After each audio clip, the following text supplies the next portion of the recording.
Hello there, and welcome to the Bone Age. My name is Thomas. Tonight I'd like to invite you into a story that is, in truth, our own. A story that began 250,000 years ago, in the soft red dust of Africa, when the first people who could truly be called us opened their eyes to the dawn.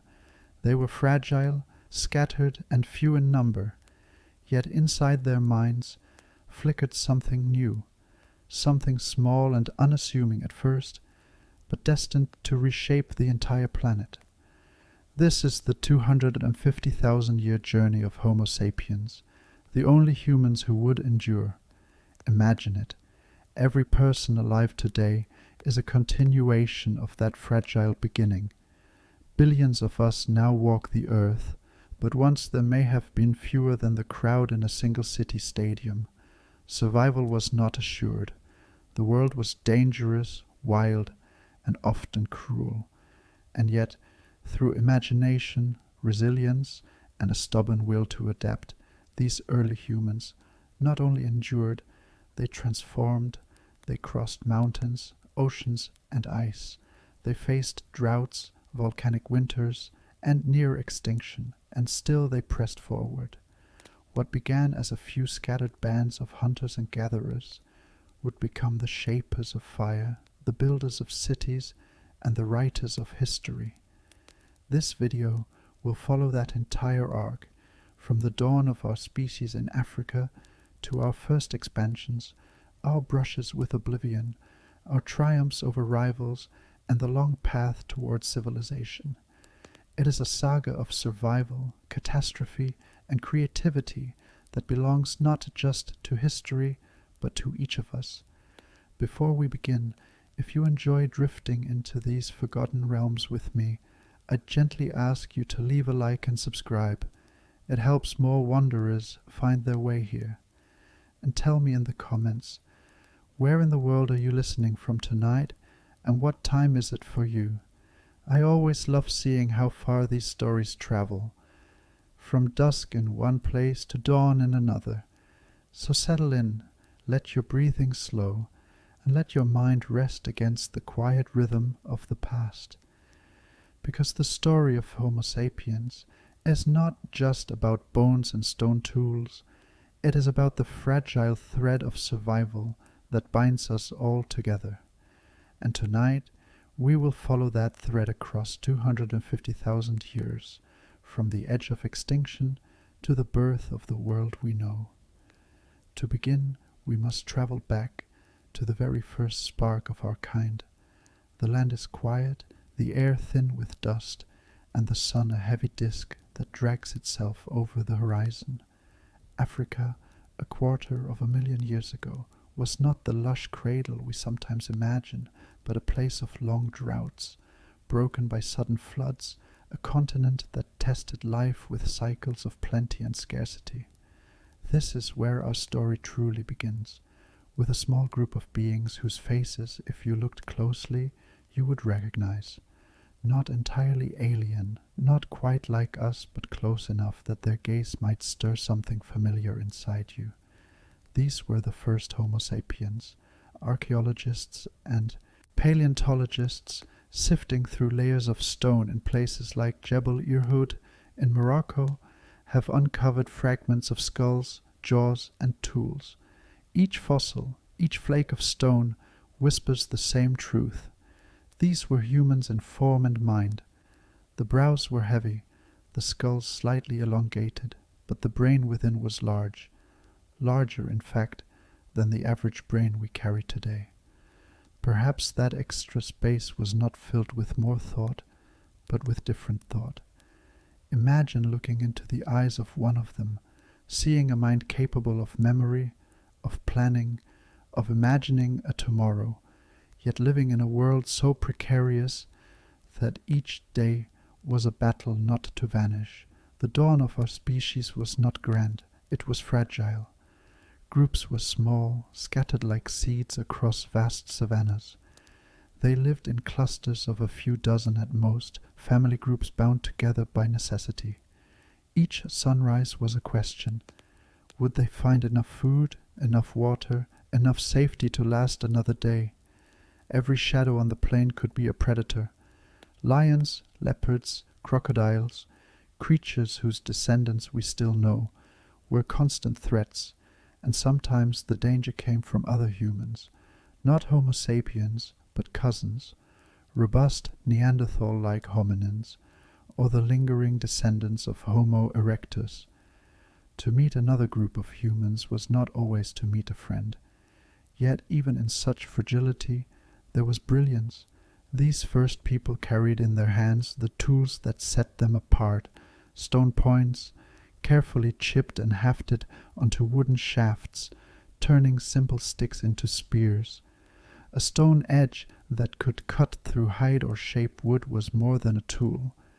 It was an extension of thought itself.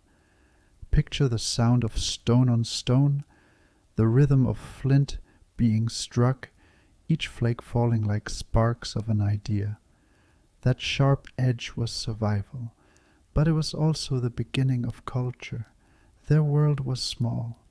A day's walk was the measure of their universe, bounded by rivers, hills, and seasonal changes in the land. But their minds reached further. Around their fires, small fragile flames coaxed from sparks, they may have told stories, not in the complex language we speak, but in gestures, shared glances, sounds that carried meaning. Imagine the warmth of the firelight flickering against the cave walls, shadows dancing, while outside the night pressed close with its cold and its predators. Fire was not just warmth, it was protection, a circle of light that kept the dark at bay. And in that circle, humans became more than animals. We know from fossils that these early Homo sapiens were skilled hunters. They tracked gazelle, zebra, and other game, reading the land the way you might read a book. Every bent blade of grass, every footprint in the dust told them a story. But their diet was not only meat. They gathered roots, nuts, shellfish from coastal waters, and fruits when they were in season. It was a varied, flexible way of life, one that required constant awareness and memory. Picture the taste of roasted tubers, the crunch of seeds, the salt of shellfish pried from the rocks. Simple foods, but enough to sustain a body that had to walk miles each day, climb, hunt, and carry. The climate itself was a constant force shaping their lives. Africa at this time was a patchwork of savanna, desert, and forest, shifting back and forth as ice ages came and went in distant parts of the world. Rainfall was never guaranteed. Imagine a family group watching the horizon, hoping for storm clouds to break the long thirst of the dry season. Their survival depended on water holes that could vanish overnight. Drought was perhaps the greatest predator of all, and yet somehow they endured. This is perhaps the most remarkable fact about the birth of our species. We were never the strongest, never the fastest, never the most numerous, but we were adaptable. If the rains failed in one valley, humans could move to another. If one kind of prey became scarce, they could shift to another. This ability to bend, rather than break, became the heartbeat of our kind. Fossil traces at Jebel Irhoud tell us something else too, that these were not brutish beings stumbling blindly through the world. Their tools show refinement, their shelters show planning, and their bones show evidence of healing. Injuries that should have been fatal, broken bones, damaged teeth, healed because others must have helped them survive. To live as a human, even then, was to live in community. Imagine the feel of a hand supporting you when you are too weak to walk, the gift of food shared when you cannot hunt. That impulse to care, to bind together, is as much our inheritance as the shape of our skull. Now pause for a moment and imagine standing among them. The air is filled with the scent of smoke and earth, children's laughter, not so different from the sound you know today, echoes briefly before fading into the calls of night animals. The stars above are sharp, brilliant, unpolluted by any artificial light.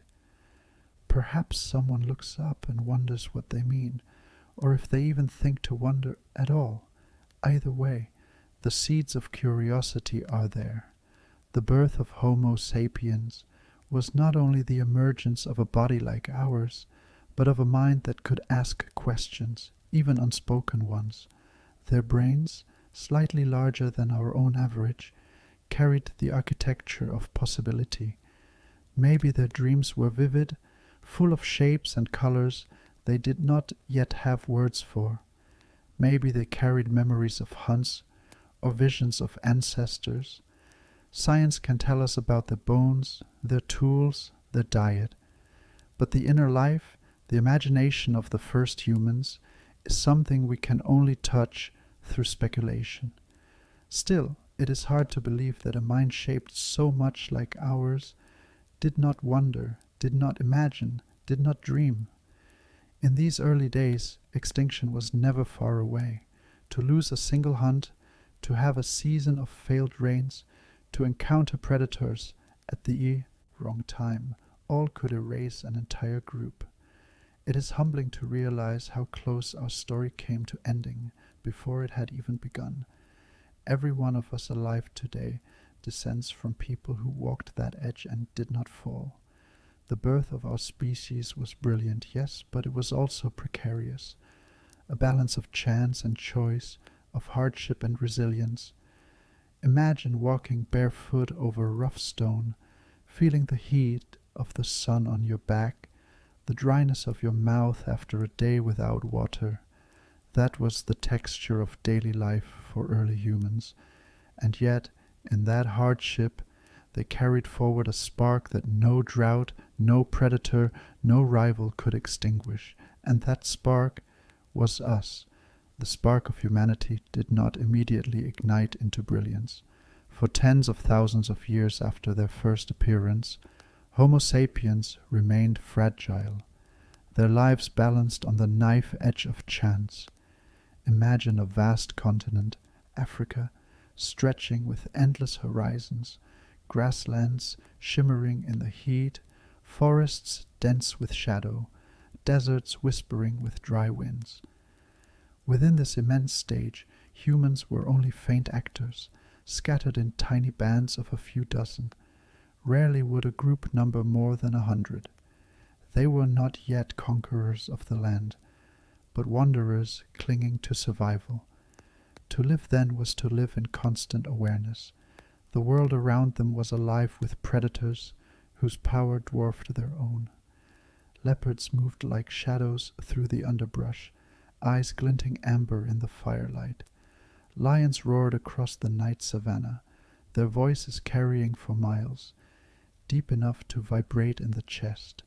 Crocodiles lurked beneath still water, their ridged backs breaking the surface only when it was too late. The air itself carried warnings, the sudden silence of birds when danger approached, the scent of blood and dry wind after a hunt gone wrong. Every sense was sharpened because every misstep could mean the end. The dangers were not only external. Disease crept silently, fever taking children before their first words, infection spreading from the smallest wound. Child mortality was staggering. Many never survived their earliest years. To be born human at that time was to face long odds, and every life that grew into adulthood was a triumph in itself. Hunger, too, was a predator. A season of drought could turn abundance into emptiness. Crops were not yet planted, food could not be stored. People lived by the rhythm of what could be hunted or gathered, and famine could arrive at any season. Imagine the gnawing ache of an empty stomach that lingers not for hours but for days, as a group trudges across the landscape in search of anything edible. And yet, within this crucible of hardship, humans forged instincts that would define them. They became masters, not of strength or speed, but of survival through wit and endurance. They learned to move as one, to anticipate danger, to scatter when threatened and regroup when safe. They studied the habits of animals, knew where herds crossed rivers, where roots grew deepest, where berries ripened in season. This knowledge was memory carried in the mind, passed down from parent to child, not in written words, but in lessons etched by necessity. Perhaps the greatest transformation came with fire. Not the casual flames sparked by lightning, but fire held, tended, mastered. Picture the glow of embers in the dark, a fragile sun that humans learned to carry with them, to feed with wood, to coax into flame. Fire roasted meat, softening it so the body could draw more nourishment. It boiled roots and tubers, unlocking calories that raw food could never yield. But fire was more than food. Its warmth pushed back the cold, its light kept predators at bay. Around its circle, humans found safety.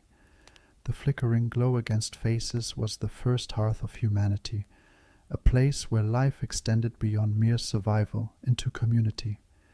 Imagine the crackle of dry wood, the smell of smoke curling into the night air, sparks rising like stars. Around such fires, voices softened, and something extraordinary began to happen. Humans did not merely grunt or gesture, they shaped sounds into patterns, building the beginnings of language. At first, perhaps, they were simple cues for hunting or warning, but slowly those sounds grew into more, names for people, places, feelings. Around the fire, a mother could soothe a child, not only with touch but with song.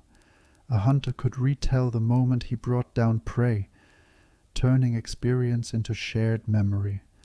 These early stories were not entertainment, they were survival, teaching lessons, binding groups together, creating identity. Language, like communication, was a quiet revolution. It allowed ideas to travel further than sight or gesture, carrying memory into the future. Picture a group gathered close, the firelight flickering on their eyes as one elder points to the stars and speaks, their voice low, rhythmic, steady. Perhaps they were not yet speaking in the full sense we do today, but meaning flowed nonetheless. Through these moments bonds deepened, and culture, fragile, invisible, but powerful, began to take root. Daily life was an endless balance between motion and rest. Humans were nomads, their homes temporary, built from branches, hides, and earth. A campsite might last days, weeks, or a season, depending on the abundance of food nearby. Then, when resources were gone, they moved on, carrying fire, tools, and memories with them.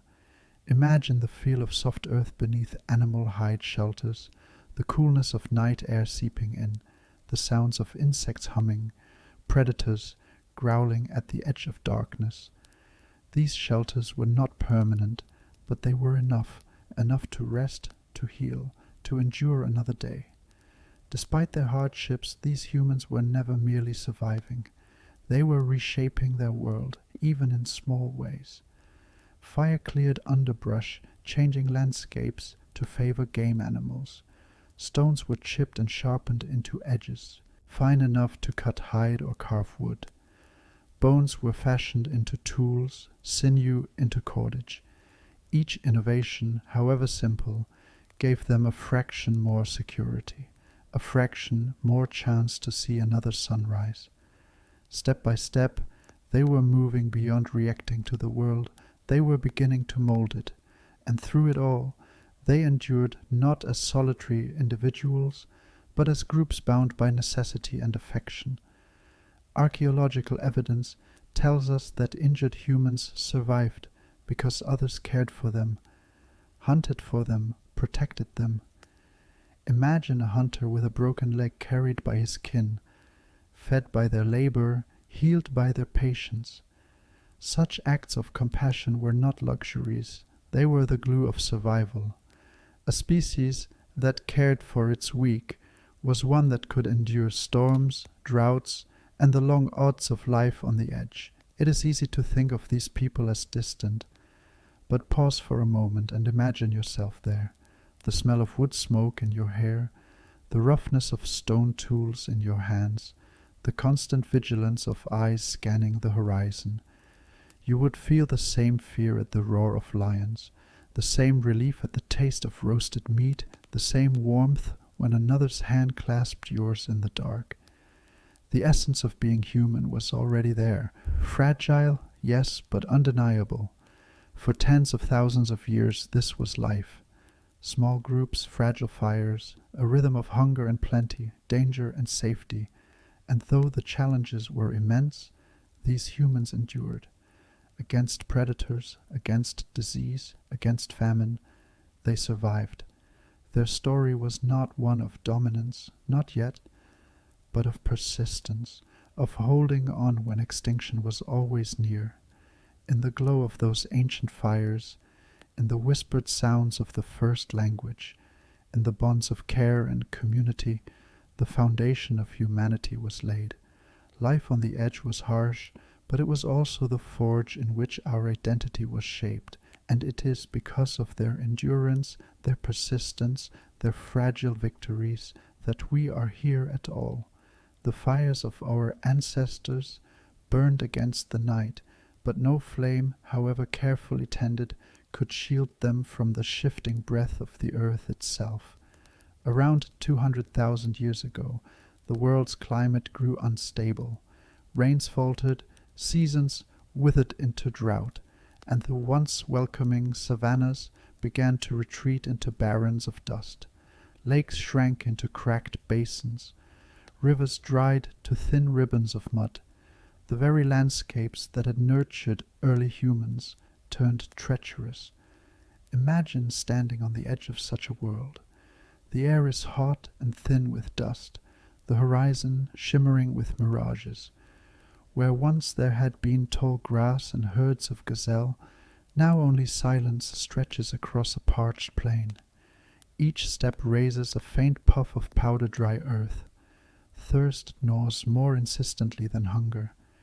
You search for water where there is none, listening for the faintest sound of trickling streams, hoping for the gleam of a puddle.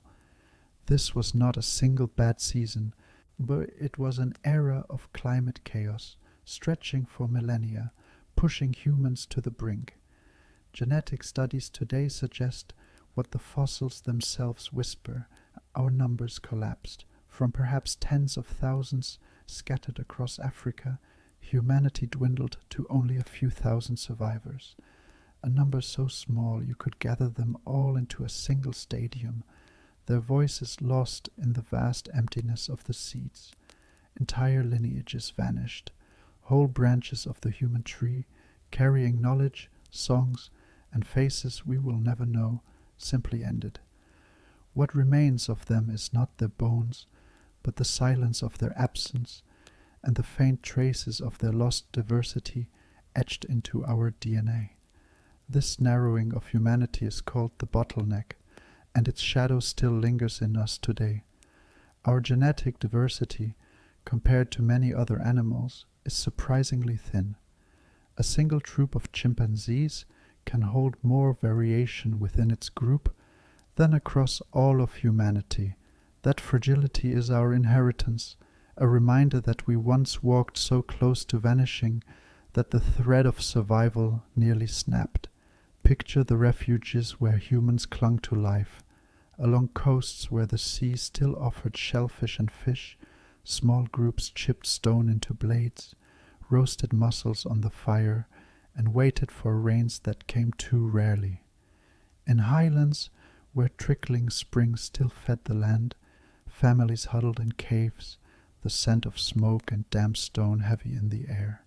Imagine the sound of dripping water in the dark, a rhythm as precious as any heartbeat, each drop promising survival. These refuges were not many. Scientists believe humanity was confined to just a few corners of Africa, pockets where resources remained while the rest of the continent grew hostile.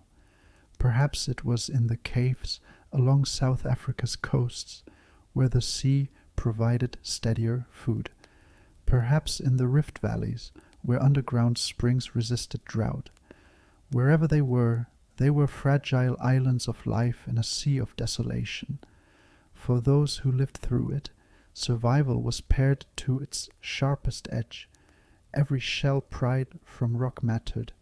Every tuber dug from dry soil mattered. Children born into this world were miracles of persistence, though many never grew to adulthood. The nights were long, the days uncertain, and yet through this crucible something enduring was forged. It is in these times of scarcity that the human mind's greatest strength revealed itself, adaptability. Where others perished, humans learned new ways. They dug deeper for roots, experimented with shellfish and seaweed, found new uses for fire. Perhaps they began to map the tides, to know when the ocean would draw back and leave its bounty exposed. Perhaps they refined tools to be sharper, lighter, easier to carry across longer journeys. Every act of ingenuity, however small, was a thread holding humanity together, and still chance played its part. Survival was never only skill, it was also luck. A storm that refilled a riverbed, a migration of animals into a drying valley, a fortunate cave with both shelter and spring water. These accidents of geography and climate could mean the difference between a lineage that endured and one that vanished. Pause here, and let yourself imagine the intimacy of these small bands. With so few people, every face was known, every voice recognized. At night, in the warmth of firelight, songs or chants may have risen, the crackling flames marking time with their rhythm. The stars above stretched endless and bright, the Milky Way a shimmering river of light across the black sky. Did they see it as we do, a place of wonder and mystery, or was it simply part of the night? Either way, in their silence beneath those stars, they were carrying forward the fragile hope of our species. The bottleneck was not just a reduction in number, it was also a shaping. When populations shrink so drastically, evolution itself takes a sharper hand. Small advantages in endurance, in memory, in cooperation could echo louder in such small groups.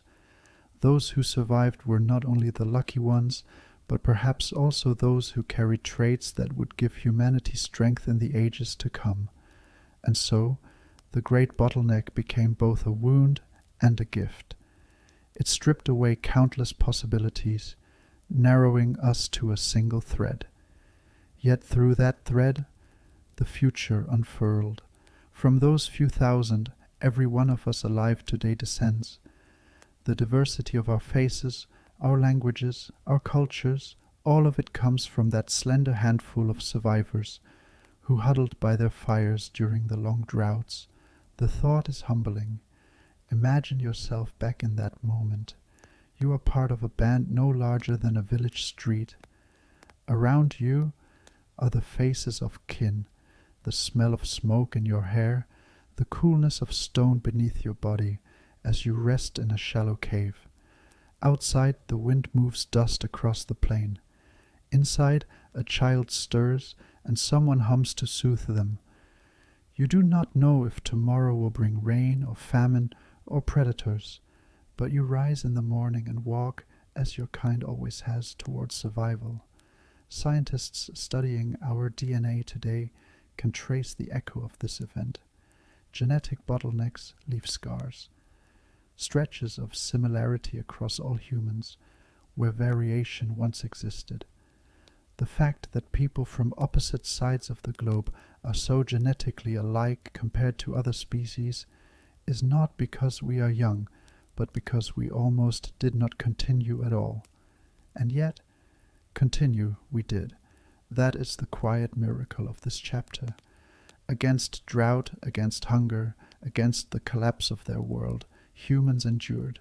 They carried forward fire, memory, and ingenuity. They survived not because they were invincible, but because they were stubbornly, quietly resilient. When you lie down to sleep tonight, consider the weight of that survival. Your very existence is proof that through the great bottleneck, through scarcity and near extinction, some small group endured long enough to pass their spark to you. The odds were narrow, the world was harsh, and yet here you are, breathing in a world remade by their persistence. The great bottleneck is a reminder. Our survival has always been fragile, balanced between chance and choice, and yet, time and again, we have found a way through. The droughts receded, the climate shifted, and in the aftermath of the great bottleneck, the survivors carried something with them. Not only the will to endure, but the first flickers of imagination. By 160,000 years ago, the fragile thread of humanity had not only held, but begun to weave something new. Life was still difficult, still balanced on the edge of hunger and danger, but in the dim glow of their fires, people began to experiment with more than survival. They began to dream, to shape their world not only with stone and fire, but with ideas. Imagine standing on a coastal cliff in South Africa, the wind carrying the smell of salt and kelp. Waves crash endlessly below, their rhythm as steady as a heartbeat. Along the shore, humans are gathering shellfish, their hands quick and practiced, their eyes sharp against the sun. But look closer. Among the piles of shells and tools is something else. Shards of ochre, pieces of red pigment scraped and ground smooth. These were not tools, these were symbols. On some of the ochre fragments, faint crosshatch marks have been carved, deliberate and precise. They are not functional, they are expressive. They are perhaps the first art. Sites like Pinnacle Point and Blombos Cave reveal this shift. Here archaeologists have uncovered shells, pierced with tiny holes, likely strung into necklaces or ornaments. Imagine the feel of a shell pendant resting against the skin, polished by time and touch, glinting softly in the firelight. This was not survival in the practical sense, this was identity. A person wearing such an ornament was saying, in essence, I am more than my body. I belong. I am marked by something beyond function. In the hearths of these ancient caves, evidence of careful fire management appears. Charcoal layers, ash deposits, and hearths, renewed again and again, suggest that fire was no longer a fleeting tool, but a permanent companion. Picture a fire built not just to cook, but to last, tended by hands that understood airflow, that placed stones to cradle embers, that carried smoldering branches from one camp to the next. The fire was a constant, and with its constancy came the space to imagine. Tools themselves began to change. Where earlier points were rough, now blades grew sharper, thinner, crafted with skill that required patience and foresight. Stone was flaked in more complex ways, producing long, elegant blades rather than crude chunks. The hands that made them were not improvising. They were planning, seeing in the stone not just what it was, but what it could become. Imagine the sound of stone striking stone, flake after flake falling to the ground, until at last a blade, sharp enough to slice hide or carve wood, emerged. This was not simply survival. It was craftsmanship. Innovation extended to the sea. Fishing expanded human diets, opening new possibilities. Nets and hooks may not yet have been invented, but humans learned to harvest shellfish, to time the tides, to trap fish in shallow pools as the waters receded. Along the coasts, smoke would have risen from fires roasting mussels, the scent of brine and smoke mixing in the air. This shift meant more than food. It meant resilience, the ability to draw sustenance from sources beyond the uncertain hunt. What do these changes mean? They mean that humanity was beginning to reshape the world intentionally. Where once survival had been only a reaction to drought, to predator, to famine, now humans began to impose their will. They painted their bodies, they carved symbols, they built fires that lasted. Each act was small, but together they were revolutionary. Pause for a moment and picture a night in Blombos Cave. The air is heavy with the smell of smoke and salt carried from the sea. Inside the cave, the firelight flickers over ochre-stained stones, over shells pierced and strung into ornaments. Shadows move across the walls as people speak softly, their voices low and rhythmic, perhaps recounting the day's hunt or the gathering of shellfish. In one corner, a child plays with a piece of ochre, drawing lines without understanding that these lines are the beginning of something vast. That child's idle gesture, a scratch on stone, is the ancestor of every painting, every word, every symbol we know. It is easy to overlook the significance of these sparks. A necklace of shells, a carved piece of ochre, a hearth carefully managed, but they signal a cognitive leap. They reveal that humans were not only surviving, but thinking abstractly, imagining worlds beyond the immediate moment. To wear a shell was to carry meaning, to carve a line into ochre was to leave a mark that outlived the gesture. To manage fire was to master time itself, to carry light through darkness, to create continuity where nature offered only chaos. Science tells us these innovations spread slowly, carried by migration, shared between groups. Each band of humans was small, fragile, and yet, across thousands of years, the ideas rippled outward. The seashell necklace in one cave hints at adornments worn in another, far away. The method of shaping a blade in one valley appears again in another, generations later. The sparks did not die. They caught, glowed, and spread. Imagine the patience required. To carve a bead, to bore a hole through a shell, to smooth it with stone, to string it with sinew, these were not acts of desperation, but of time and intention. They show that humans had moments beyond hunger, moments where hands and minds turned to beauty, to identity, to the unseen. In those sparks we glimpse the first stirrings of the imagination that would one day build cathedrals, compose symphonies, and send rockets into space. And yet all of this remained fragile.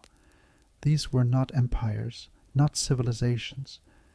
They were small groups scattered across shifting coasts, their lives still bound by drought and predator, their survival still precarious. But within that fragility something irreversible had begun. Once humans learned to imagine, to symbolize, to innovate beyond necessity, there was no turning back.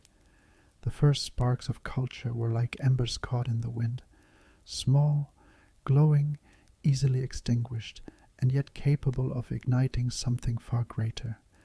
And though they could not have known it, those ancient people, carving ochre and wearing shells, were setting in motion the long unfolding story of human creativity. Their world was still one of hardship, of hunger and fear, but into that world they had introduced something new, meaning, and once meaning enters, survival is no longer only about endurance. It becomes about identity, about expression, about the shaping of reality itself. Every sunrise lit a horizon where humans were not only surviving, but imagining, and in that imagination lay the seeds of everything that would follow. Every sunrise in this chapter of prehistory lit a world that was not ours alone. For though Homo Sapiens had endured droughts, famine, and the fragile narrowing of survival, the earth they walked upon was filled with others who bore the title of human. Across valleys and mountains, along rivers and coastlines, in forests and caves, other species thrived, cousins who shared the same path of struggle, who looked upon the same sky, and whose minds, in their own ways, carried light. Imagine moving through a forest in Europe some 60,000 years ago. The air is cold, heavy with the scent of pine and damp earth. Snow crunches beneath your feet, and in the distance firelight flickers faintly.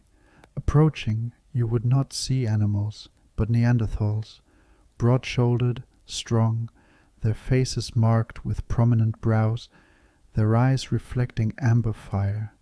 They sit close to the flames, tools in hand, food roasting. They are not us, but they are not so different. Their hands grasp stone blades, shaped with astonishing precision. Their children play at the fire's edge. Their voices rumble with patterns of communication. Neanderthals had mastered survival in the harsh climates of Ice Age Europe long before Homo sapiens arrived. Their bodies were stocky, suited to conserve heat. Their tools were elegant, their hunting strategies sophisticated. They knew how to bring down mammoths and bison, to store meat, to care for their wounded. Archaeological evidence shows that Neanderthals buried their dead, sometimes with flowers or tools, as if death to them held weight beyond the physical. Imagine a cold cave floor lined with fragrant herbs, a body laid gently to rest, while firelight dances on stone walls, the gesture of a people who grieved. Farther east, in the mountains and forests of Asia, another cousin lived. Denisovans, known to us only through fragments of bone and teeth, left behind little we can see, yet much we still carry. Their DNA lingers in the bloodlines of people across Melanesia, Tibet, and parts of Asia. They are like ghosts in our genome, silent ancestors who walked alongside us for millennia. Imagine them moving through misty valleys, their footsteps lost in snow, their language unknown, their faces unseen. Yet within you, within many of us, echoes of their existence remain. And farther back still, in Indonesia, another branch held on, Homo floresiensis, the so-called hobbits of Flores. Standing little more than a meter tall, they crafted tools and hunted in island forests, surviving until as recently as 50,000 years ago. Picture them beneath tropical canopies, their small figures moving lightly through ferns and palms, voices calling across rivers. To encounter them would have been to see humanity in miniature, another variation, another way of being human. Even Homo erectus, ancient wanderers who first left Africa nearly 2 million years ago, still lingered in pockets of Asia. They had been the great survivors, enduring for longer than any other species of human.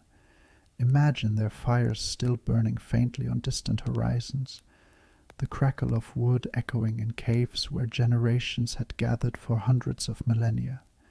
They were old when Homo sapiens were young, the elders of the human family, whose endurance outlasted countless challenges. For tens of thousands of years, Homo sapiens shared the earth with all of these others. This was not a world of solitude, but of plurality. To walk across a savanna or through a forest was to know that you were not the only human. And the encounters between our kind and our cousins were layered. Sometimes competition, sometimes cooperation, sometimes something more intimate. Genetic evidence reveals that when Homo sapiens met Neanderthals, they did not only fight, they interbred. Within you, within nearly all non-African humans alive today, are traces of Neanderthal DNA, woven into our genome like faint threads of memory. In Tibet, a gene inherited from Denisovans helps people breathe at high altitudes. In modern immune systems, echoes of Neanderthal defenses against disease remain.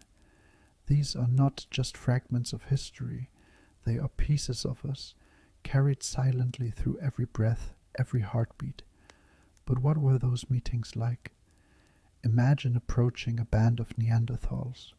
At first glance they are imposing, shorter but more muscular, faces heavy-browed, voices deeper.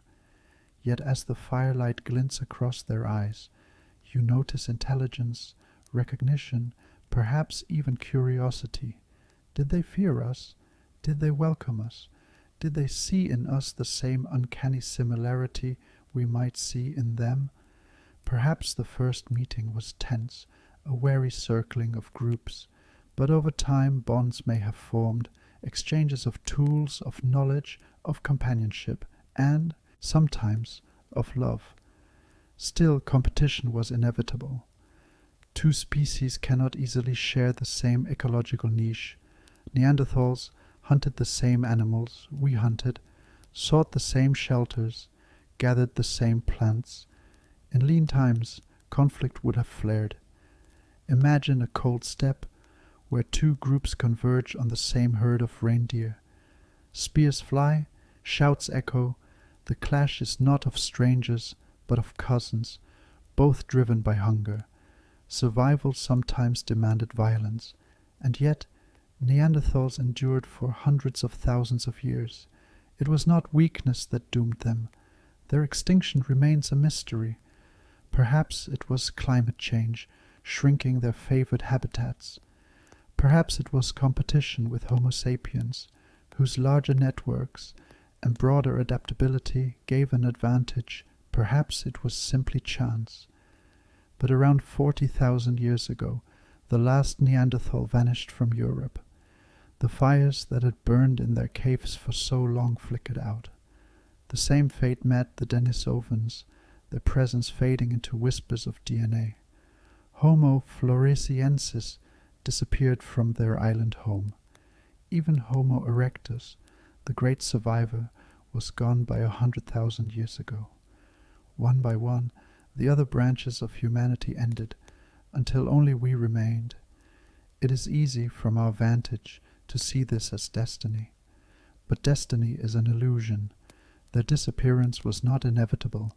For tens of millennia, the world could have belonged to them. Imagine a history where Neanderthals survived alongside us, where Denisovans built their own civilizations, where tiny Homo floresiensis still thrived on their island. The world might have been one of many humanities, not just one. That it is otherwise is not certainty, but mystery. Even now, traces of their lives remind us of how close we came to a different outcome. In Spanish caves, Neanderthal handprints marked in red ochre still press against stone walls, their color vivid after tens of thousands of years. In Siberia, a Denisovan child's tooth, lost in a cave, carries the echoes of a vanished people. On Flores, stone tools litter the ground where the hobbits once hunted.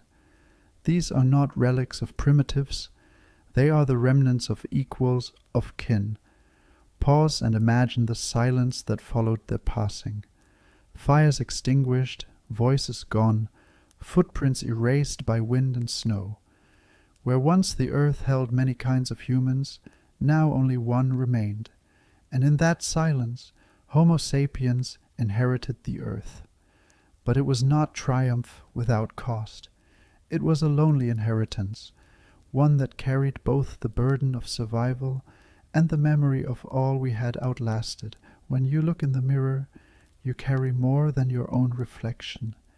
You carry fragments of Neanderthal strength, Denisovan resilience, the echoes of ancient cousins whose lives intertwined with ours.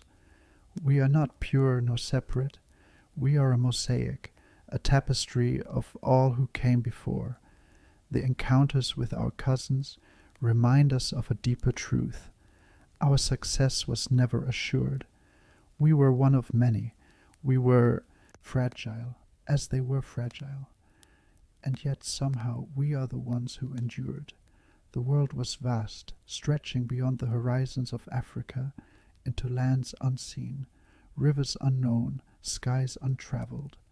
For countless generations, Homo sapiens had lived within the cradle of their origin, fragile bands moving with the rains and the herds.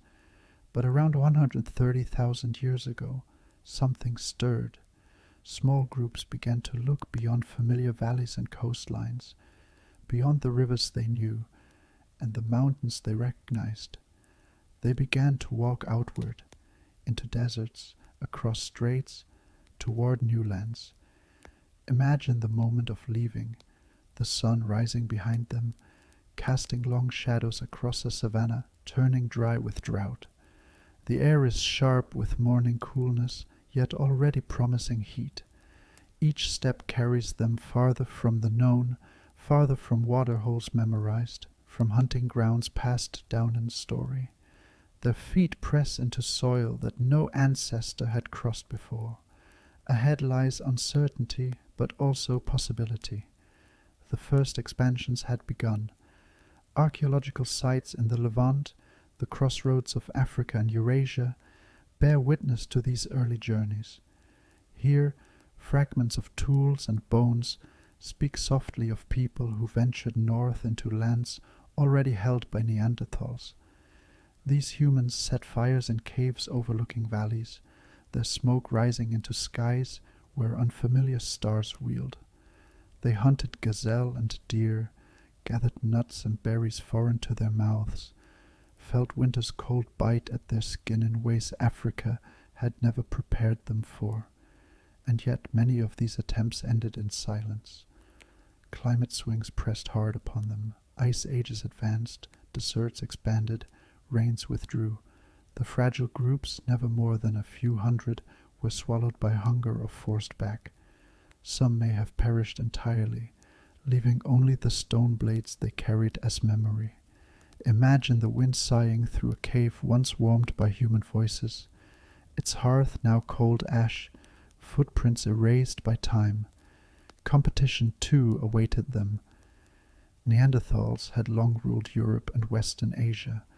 They knew the land, the herds, the shelters. To enter their territory was to enter a domain already mastered. Sometimes perhaps there was meeting, cautious eyes across a clearing, spears gripped tightly, decisions made in tense silence. Sometimes there may have been violence, quick and brutal, and sometimes, just perhaps, there was sharing, of fire, of knowledge, of bloodlines that would mingle and leave their quiet mark in DNA. But for the early waves of sapiens, survival alongside Neanderthals was a challenge few overcame. Failure, however, was not without meaning. Each attempt carved lessons into memory. To live in deserts required new ways of finding water. To endure winters demanded fire tended more carefully, hides sewn more tightly. To face rival humans was to learn strategy, cooperation, and caution. Even when groups vanished, what they had learned rippled forward. Stories passed down, skills carried back, survival strategies encoded in the fabric of culture. Picture one of those early journeys north. The ground turns rocky, the air thinner, colder. You hear the crunch of frost beneath bare feet, wrapped in animal skins, the hiss of breath visible in the cold. Around the fire, families huddle closer, pressing warmth against one another. Children sleep against their mothers' shoulders, the smoke from the flames stinging their eyes. Beyond the circle of light, wolves move silently, eyes glowing in the dark. Every sound carries, the snap of a twig, the call of an owl. These were not grand migrations of thousands. They were fragile, trembling threads of humanity, stretching into the unknown. And yet, even in failure, there was resilience. Humans did not stop walking. They returned, regrouped, tried again. For tens of thousands of years, waves of expansion pulsed outward like breaths, into the Levant, into Arabia, into Eurasia, and then receded, broken by climate or competition. Each wave left faint traces, a stone flake in the desert, a hearth in a cave, a bone scored with cut marks. They are like footprints washed by the tide, faint, but proof of the attempt. The earth itself was shifting during this time. Ice advanced and retreated. Seas rose and fell. Pathways opened and closed with the rhythm of glaciers. Imagine a family standing at the edge of the Red Sea, the horizon endless, the air heavy with salt. At times of low sea level, the waters narrowed, the distance to Arabia small enough that they might have crossed on rafts or even by foot through shallow straits. The thought is staggering, that humans may have left Africa not with ships, not with certainty, but with courage, stepping into waters unsure if land awaited beyond. Some may have reached Arabia, perhaps even spread further east. Archaeological hints suggest their presence, faint as shadows, in regions far from Africa. But again and again, the trails fade. Climate tightened its grip, deserts expanded, and those fragile human threads snapped. The earth was not yet ready to let us go. And yet, these failures were not the end. They were rehearsals. Every attempt carried knowledge forward. Every vanished group had taught their kin something about the wider world. To move beyond Africa was no longer unthinkable. It had been done, even if only briefly. And so, the dream of expansion lingered, smoldering like embers in ash, waiting for the moment when conditions would align, and those embers would blaze into fire.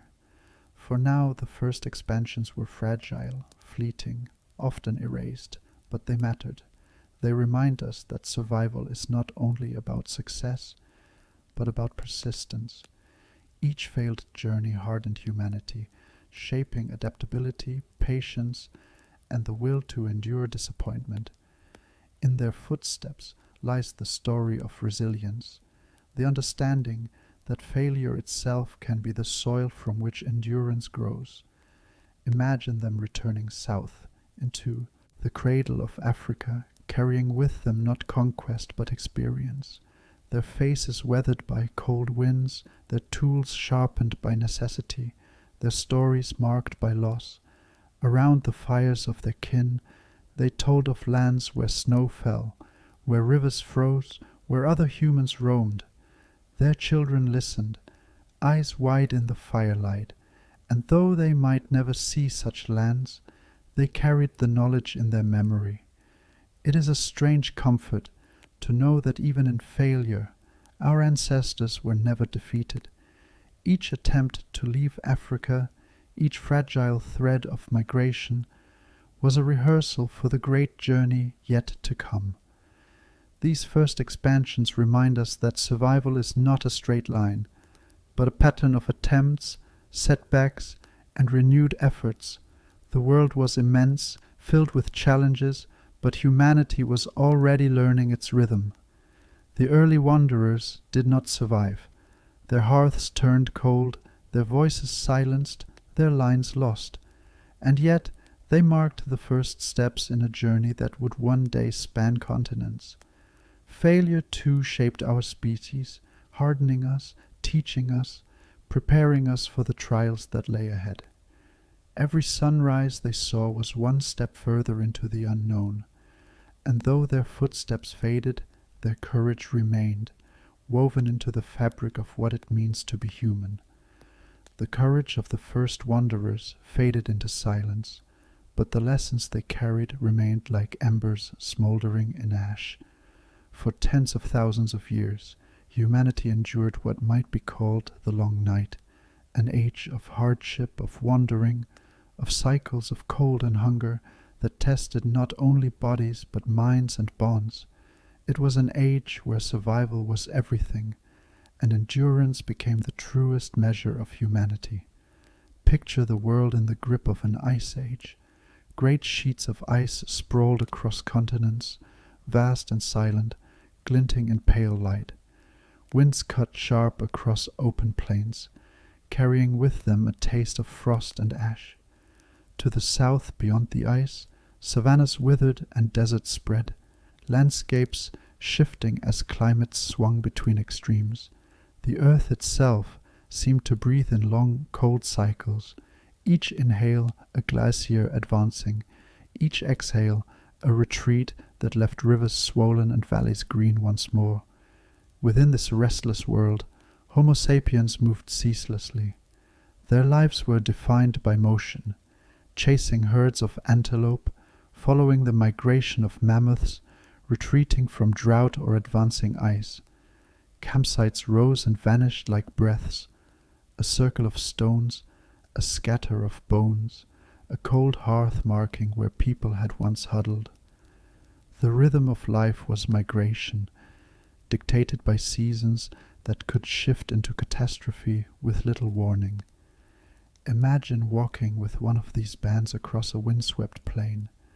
The air bites at your skin, raw with cold. Your feet sink into frozen soil, the crunch of frost beneath each step. Around you are the sounds of a small group moving together. Children whining with hunger, hunters murmuring in low voices, women carrying bundles of hides and food. Overhead, the sky stretches vast, the sun pale and weak against the horizon. In such a world, endurance was not just a virtue, it was survival itself. Tools remained simple but essential. Stone hand axes, heavy scrapers, wooden spears hardened in fire. These were the implements of life. They were not elegant, but they were enough. A hand axe could butcher an animal, scrape hide, crack bone for marrow. A spear, tipped with stone or fire-hardened wood, could bring down game if used in cooperation. Imagine the sound of stone striking stone, the sharp snap as a flake breaks free, the rough edge fitted into a wooden shaft. These tools were survival distilled, extensions of hands that needed every advantage against hunger.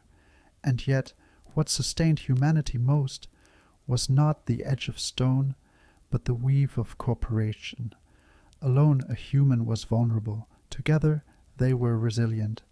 Groups shared food, defended one another, taught and remembered. Oral traditions carried knowledge across generations. Where water could still be found in the driest years, which plants healed wounds or soothed fever, when the herds would return to valleys, which caves kept the warmth of fire through bitter nights. These stories were memory carried in breath and voice, anchoring people to survival through time. Picture a night in such a band. The wind howls outside, scattering snow across the plain. Within a cave, a fire flickers, shadows dancing against stone. Around it, families press close, the warmth of bodies and flames warding off the cold. An elder's voice rises, slow and steady, telling of a river that flows even when others dry, of stars that mark the changing season, of animals that must not be hunted too soon. Children listen, eyes heavy with sleep, their dreams already shaped by the words. In this way, knowledge survived even when people did not. The long night was not only physical, but emotional. Hunger gnawed, disease crept, predators stalked, loss was constant. Children often did not survive their first years. Mothers died in childbirth, hunters failed to return. Grief was part of the rhythm of life, and yet, against this tide of loss, bonds deepened. Compassion was not weakness, it was strength. Evidence shows humans cared for the injured, fed the elderly, buried the dead. To endure together was to endure at all. The landscape itself seemed to test them endlessly. When ice advanced, the world shrank. Valleys that once bloomed with grass became barren. Rivers froze. When the ice retreated, floods scoured plains, forests expanded, deserts breathed. Each generation faced a world different from their parents. Adaptation was not an option, it was a necessity. Imagine watching a glacier retreat, a mountain of ice melting into torrents that carve rivers through rock. The sound of rushing water fills the air. Trees topple, animals scatter. To live in such a world was to live in perpetual flux. And yet, even in this long night, there was continuity. Fires burned, songs were sung, children were born, raised, and taught. The human story did not stop. It slowed, it endured, but it persisted. This period, though not marked by great leaps of innovation, was the scaffolding of civilization. It was here that cooperation was refined, that traditions hardened, that resilience became second nature. Consider how these people saw the world. Each horizon was immense, each sky vast, each storm a force beyond control. Yet within that immensity they carved meaning. Perhaps they looked to the stars not only for navigation, but for stories, constellations traced in flickering light. Perhaps they marked the seasons not only with migration but with ritual, with songs that echoed the turning of the earth. The evidence may be faint, but the imagination is strong. In those long nights, humans were not only enduring, but beginning to see themselves as part of something larger. The tools of this time may seem crude to us, but they were steady companions. Imagine the weight of a hand axe in your palm, smooth from use, its edge sharp from hours of napping. It is not just a tool, it is memory, a link between generations. A father teaches his son to strike stone against stone, the rhythm echoing like a heartbeat. The son will pass it on, each strike carrying not only skill but continuity. In such moments the scaffolding of culture was built, stone by stone, word by word. The long night stretched for tens of thousands of years. Ice advanced, ice retreated. Groups moved, camps rose and fell. Generations lived and died without knowing what was to come, that one day their descendants would spread across the earth, build cities, write history. For them the world was not yet story. It was survival, measured in firelight and footsteps, in the sound of rivers and the silence of hunger.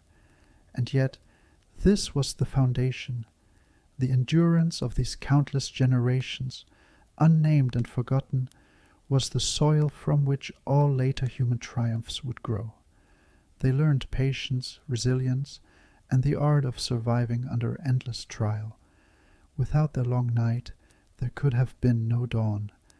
Every sunrise they saw lit a horizon not of conquest or civilization, but of endurance, one world, whole and immense, under the same sky. And through those sunrises, through frost and fire, through hunger and hope, humanity learned its truest lesson. To endure is to live. The long night of survival stretched for tens of thousands of years, and then, at last, came a dawn unlike any before. Around 70,000 years ago, a small band of humans, fragile, hungry, but carrying within them the memory of endurance, took a step that would change the destiny of the species. They left Africa, the cradle that had borne us through fire and famine, and began walking into lands unknown. This time, unlike the earlier attempts that had faltered and faded, they would not be turned back. Imagine the scene. The year of Red Sea lies before them, its surface glinting silver beneath the morning sun, waves rising and falling with a rhythm older than humanity itself. The air is heavy with salt. The cries of seabirds echo across the shore. The crossing may have been narrow, the waters lower than today, but for those first migrants it was a passage into mystery. Perhaps they lashed together rafts of reeds, the smell of wet plants sharp against their skin. Perhaps they waited until tides fell low, the water shallow enough to wade across with fire, carried carefully in embers, smoke trailing behind. However they did it, they left, and with that crossing, the world began to open. These travelers carried more than fire and tools. They carried minds sharpened by hardship, strategies for survival refined across generations. They may have spoken with the first truly complex languages, their words weaving meaning across past, present, and future. With language came planning, memory, and shared imagination, the ability to think not only of what is, but of what could be. That was the compass that guided them more than stars or rivers, imagination itself. Once beyond Africa, they spread with astonishing speed. Along the coasts of Arabia and into South Asia, their fires flickered. Imagine the sight of them walking barefoot along endless shorelines, the wet sand cool beneath their feet, shells crunching softly as they gathered food from the tide. The sea was their guide, a constant presence, offering fish, shellfish, and seaweed when land was sparse. The rhythm of waves became the rhythm of migration. Each sunrise lit a new stretch of coastline, each sunset another camp, another fire, another step farther from the land of their birth. From Arabia they moved eastward into India. Rivers carved wide valleys, forests thick with birdsong and shadow. Here they hunted deer and wild cattle, fished in clear waters, gathered fruits with flavors unknown to Africa. The air was damp and heavy, the earth rich and loamy beneath their feet, and with every step they adapted. New tools emerged, tailored to new landscapes. Spears were refined, blades sharpened, fires adapted to damp wood. They did not merely wander, they learned, adjusted, and endured. Farther still they went, into Southeast Asia, where jungles steamed in the tropical heat, where insects buzzed thick in the air, and the cries of unseen animals echoed through the canopy. Imagine the weight of the air, humid and pressing, the taste of rain on your lips, the smell of earth rich with decay and growth. Here they encountered new dangers, crocodiles lurking in rivers, snakes coiled in branches, storms that swept the land with thunder. Yet here, too, they thrived.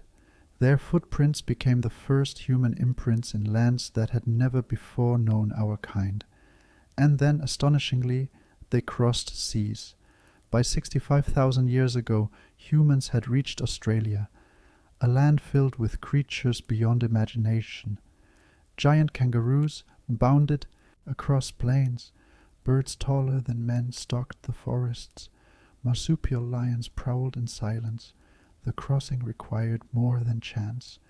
Rafts or boats must have carried them across channels of open water, guided by courage and the memory of coastlines. Imagine stepping onto a beach where no human had ever walked, the sand unmarked, the air thick with scents of eucalyptus and salt, the cries of animals strange and wild. Here, far from Africa, humans planted new fires, painted rock with ochre, and began one of the world's most enduring cultures. Meanwhile, other bands turned north and west, into the Levant, into Europe, into the domains of Neanderthals once more. The encounters were complex, sometimes violent, sometimes intimate, sometimes both. But this time, unlike the fragile first expansions, the wave held. The humans who left Africa around 70,000 years ago became the ancestors of nearly all non-African humans alive today. From a small band of migrants, the world was being repopulated. The speed of this spread is staggering when we pause to consider it. Within a few thousand years, a heartbeat in evolutionary time, humans stretched from Africa to the edges of Asia, to Australia, and eventually into Europe. They traveled not with armies or empires, but in small groups, a few families, a handful of people moving together, carrying fire, tools, and memory. The sound of their footsteps, the smell of their smoke, the rhythm of their songs spread across continents. Failure still lingered. Some groups vanished, some lines ended, some attempts fell silent, but unlike the earlier expansions, this wave was not extinguished. It moved like water seeping into cracks, filling every space it touched. The earth, once immense and empty, now echoed with human voices in places it had never known before. Pause and picture the immensity of this journey. From the dry savannas of Africa to the ice-fringed valleys of Europe, from the jungles of Asia to the deserts of Australia, every horizon was crossed. The air changed with each step, dry winds, humid forests, salty coasts, icy plains. The smells shifted, of pine and snow, of mangrove swamps, of desert dust. the sounds shifted. The cry of eagles in mountains, the chorus of frogs in wetlands, the roar of surf against new shores. With each change, humanity adapted, learned, and endured, and through it all, what they carried most was not stone or fire, but connection. Families bound together, groups sharing food and memory, stories carried forward of where to find water, when to move, what dangers awaited. Oral tradition was the map they followed, a living archive etched not on stone but in breath and voice. The second wave out of Africa was not a conquest, it was not empire, it was survival stretched across continents. It was humans walking, step after step, into the unknown. Against all odds, they succeeded. From those few who crossed the Red Sea or Sinai, from the fragile bands who clung to coastlines and rivers, came the ancestors of nearly all people alive today. Look at your hands, your face, your reflection. The story of that journey is within you. Your breath, your blood, your very being is proof of that migration, the greatest expansion in our species' history. The age of expansion had begun, and the world would never again be the same. The migrations had carried humanity far.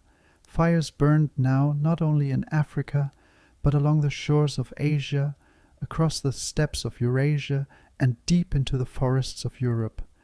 Yet it was not only distance that defined this new age.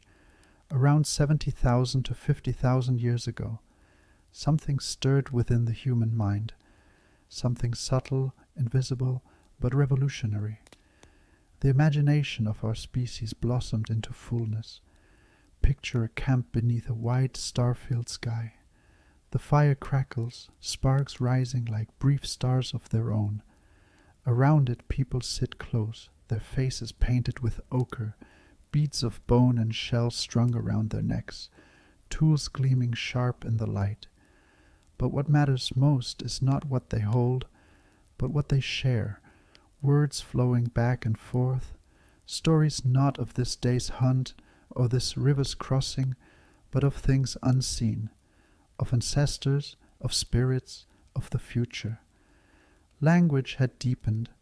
Where once words might have carried only warnings or instructions, hunt, fire, water, now they carried abstraction. They spoke of tomorrow's hunt, of invisible forces in the forest, of dreams remembered at dawn. With language came memory extended beyond the present, imagination stretched into realms beyond experience. It was as though humanity had discovered not just how to survive in the world, but how to create worlds of their own.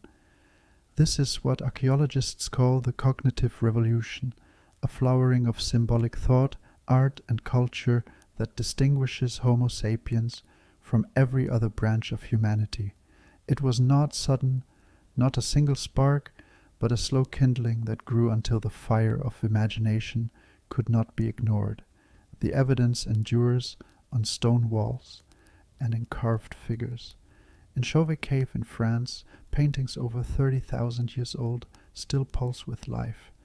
Lions prowl across walls, mammoths march in lines, rhinoceroses clash horns. The images are not crude. They are precise, expressive, alive with movement.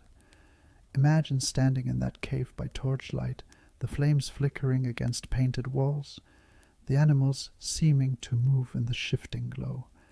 These were not doodles. They were visions, stories told in pigment, whispers across time. Elsewhere, tiny figurines were carved, the Venus figures of Europe, small sculptures of women with exaggerated forms, perhaps symbols of fertility, of life, of creation itself. Jewelry of bone and ivory adorned bodies, transforming survival into identity, expression, belonging. The feel of a carved bead against the skin, polished smooth by hands and time, carried meaning beyond necessity. And then there was music, flutes made from bird. Bone and mammoth ivory have been found, their holes carved with care, their notes still playable after tens of thousands of years. Imagine the sound, thin, haunting, echoing in caves where firelight danced. For the first time, humans shaped air itself into song, carrying emotion across silence, binding groups together in rhythm and melody. The night was no longer filled only with the howls of wolves and the cries of owls. It was filled with music, the sound of imagination given voice. With imagination came cooperation on scales never seen before. Stories could unite not only a family, not only a band, but entire groups. A shared myth could bind strangers into kin. A shared ritual could align many in purpose, where Neanderthals perfected survival through strength and skill. Homo sapiens began to perfect survival through belief in things unseen, in spirits and ancestors, in forces beyond the horizon. These beliefs were not distractions. They were tools of unity, allowing humans to cooperate in numbers larger than a single campfire could hold. Pause here and imagine how it must have felt to stand among dozens, perhaps hundreds, all gathered not for the hunt, not for survival, but for ritual. The smell of smoke thick in the air, the beat of drums or stones struck together, voices rising in chant. The night sky overhead vast and eternal, and within it humans giving meaning to the stars. In these moments, identity stretched beyond the self. Humanity was no longer only about enduring hunger and cold. It was about belonging to something larger. The cognitive revolution was not simply art or myth, it was strategy. With abstract thought came the ability to plan hunts more complex than ever before. Imagine a group of hunters whispering around a fire, sketching lines in the dirt with sticks, imagining the movement of animals not yet there, coordinating in advance. With language, they could divide tasks, anticipate outcomes, adjust as needed. Cooperation expanded, and with it efficiency. Tools, too, became more sophisticated. Blades of flint and obsidian were shaped with precision, points hefted to spears, barbed projectiles crafted for hunting, needles made of bone, stitched hides into clothing that clung tight against cold winds. These tools were not improvised. They were designed, refined, perfected. To hold one was to hold the mind of its maker, sharpened by imagination. The ripple of these changes spread far and fast. Populations grew, groups expanded, networks of exchange appeared, with shells from coasts found far inland, obsidian from distant mountains traded across valleys. These were not yet cities, not yet civilizations, but they were the threads from which such things would one day be woven. And yet the cognitive revolution was fragile too. The same imagination that allowed for myth and cooperation also allowed for fear and division. Stories could unite, but they could also divide. Myths could inspire, but they could also control. From this point forward, humanity's survival would be tied not only to the land and the hunt, but to the power of the mind, to stories, symbols, and beliefs that could shape reality as surely as stone and fire. Imagine lying in a cave at night, the fire burning low, your eyes tracing the shapes on the walls. The painted lions seem to prowl, the painted horses to run. Above the stars wheel in silence, infinite and unreachable. Yet in your mind, they are not only stars, they are ancestors, or gods, or spirits watching. You close your eyes, and in your dream you walk among them. The line between the real and the imagined blurs, and in that blur lies the essence of being human. The cognitive revolution was not loud. It was quiet, intimate, carried in songs and stories, in beads and carvings, in whispers and rituals. But its impact was immense.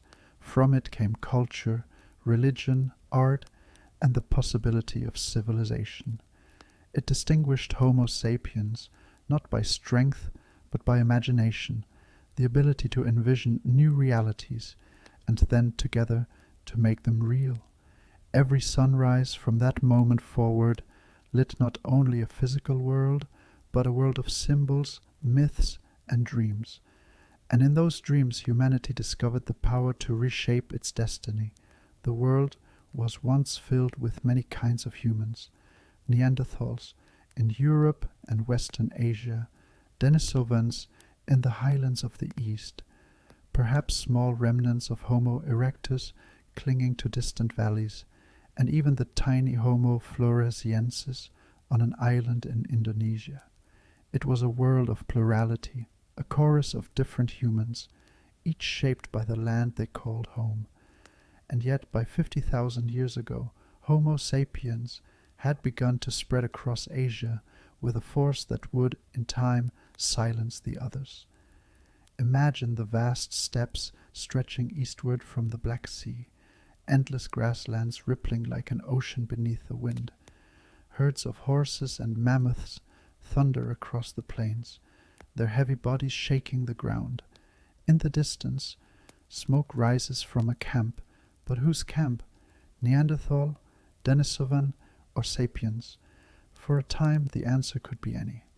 The world was not yet ours alone. The encounters between species were layered and complex.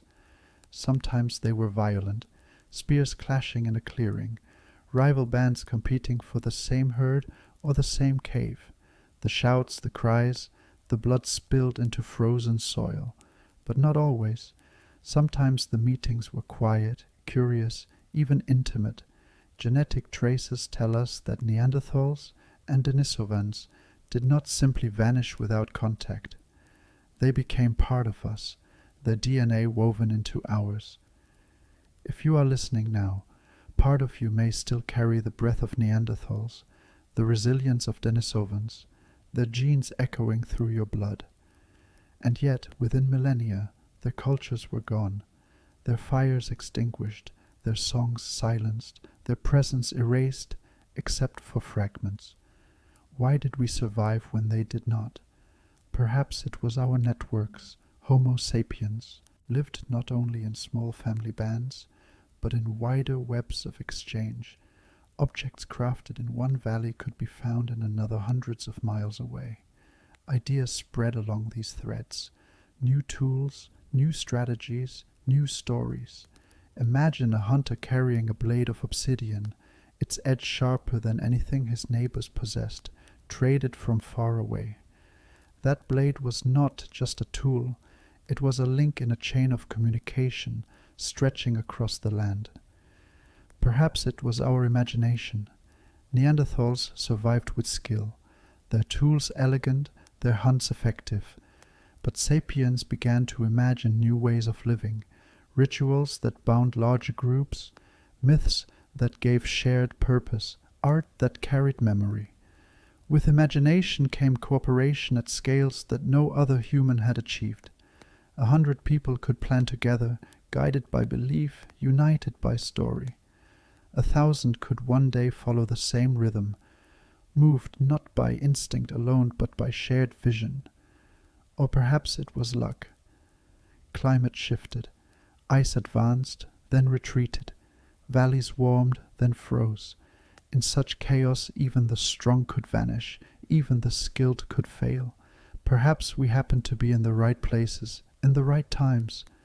Perhaps survival was not destiny, but accident. Whatever the cause, the effect is clear. One by one, the other humans had disappeared.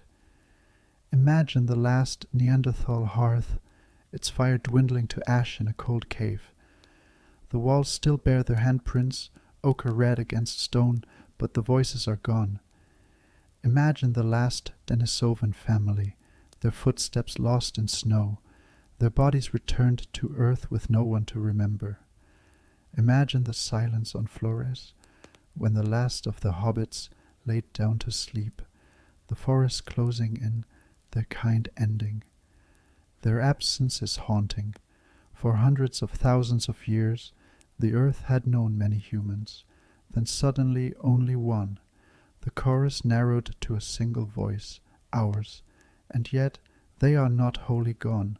Their memory lingers in us, in the fragments of DNA that help us breathe at high altitudes, fight certain diseases, adapt to environments they once mastered. Their presence lingers in art, handprints pressed on cave walls in Spain, as if reaching out across time. Their presence lingers in our imagination, the awareness that once we were not alone.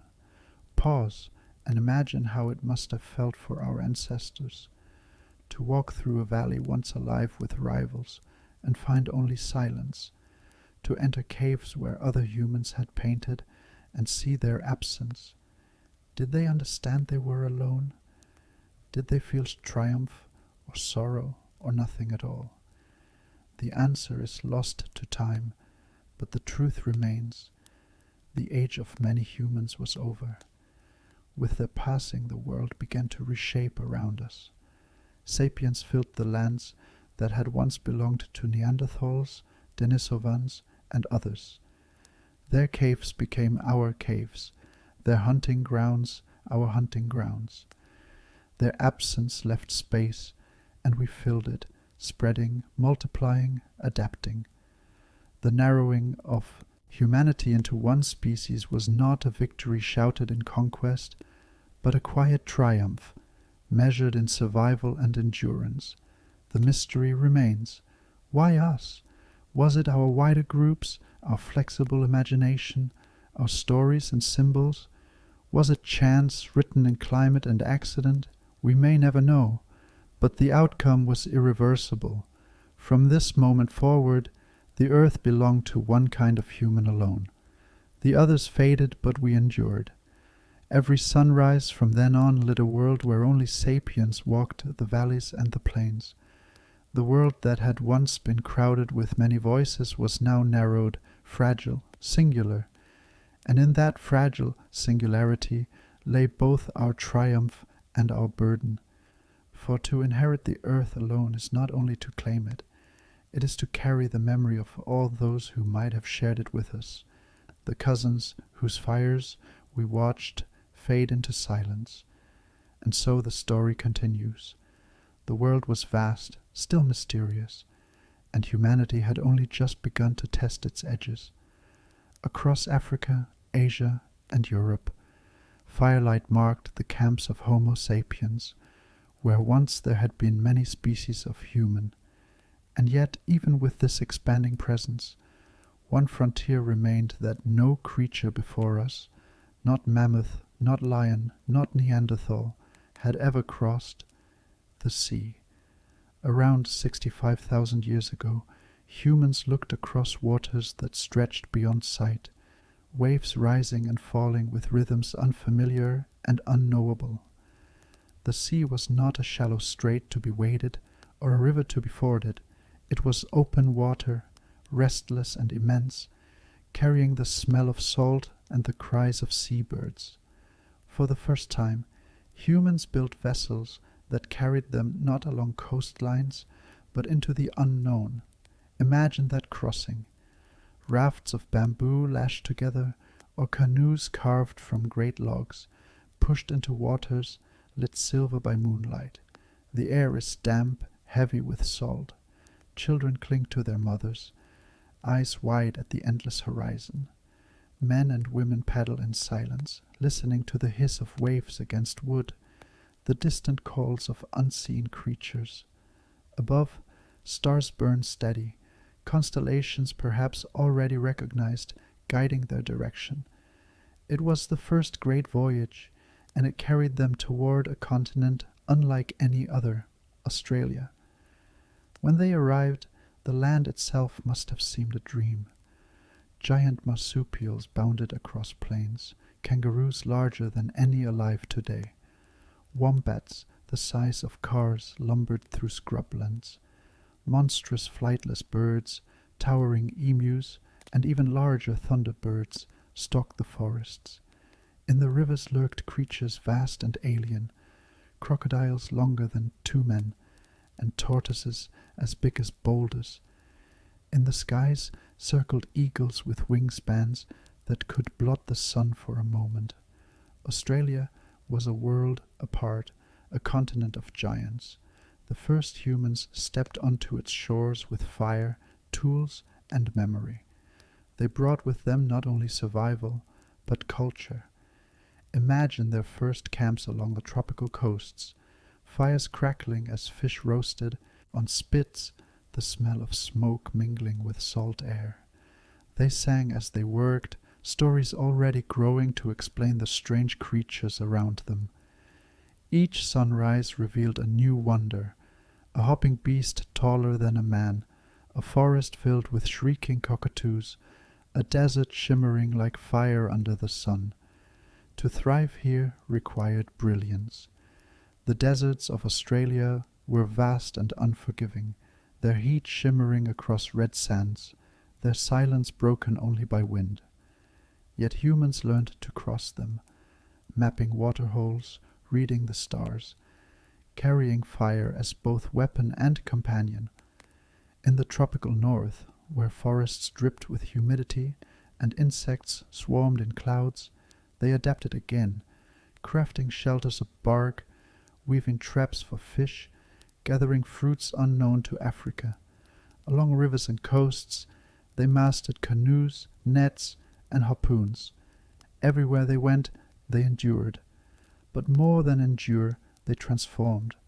Fire became not only protection or warmth, but a tool to shape the land. They burned grasslands deliberately, firestick farming, turning dense scrub into open plains where game could graze.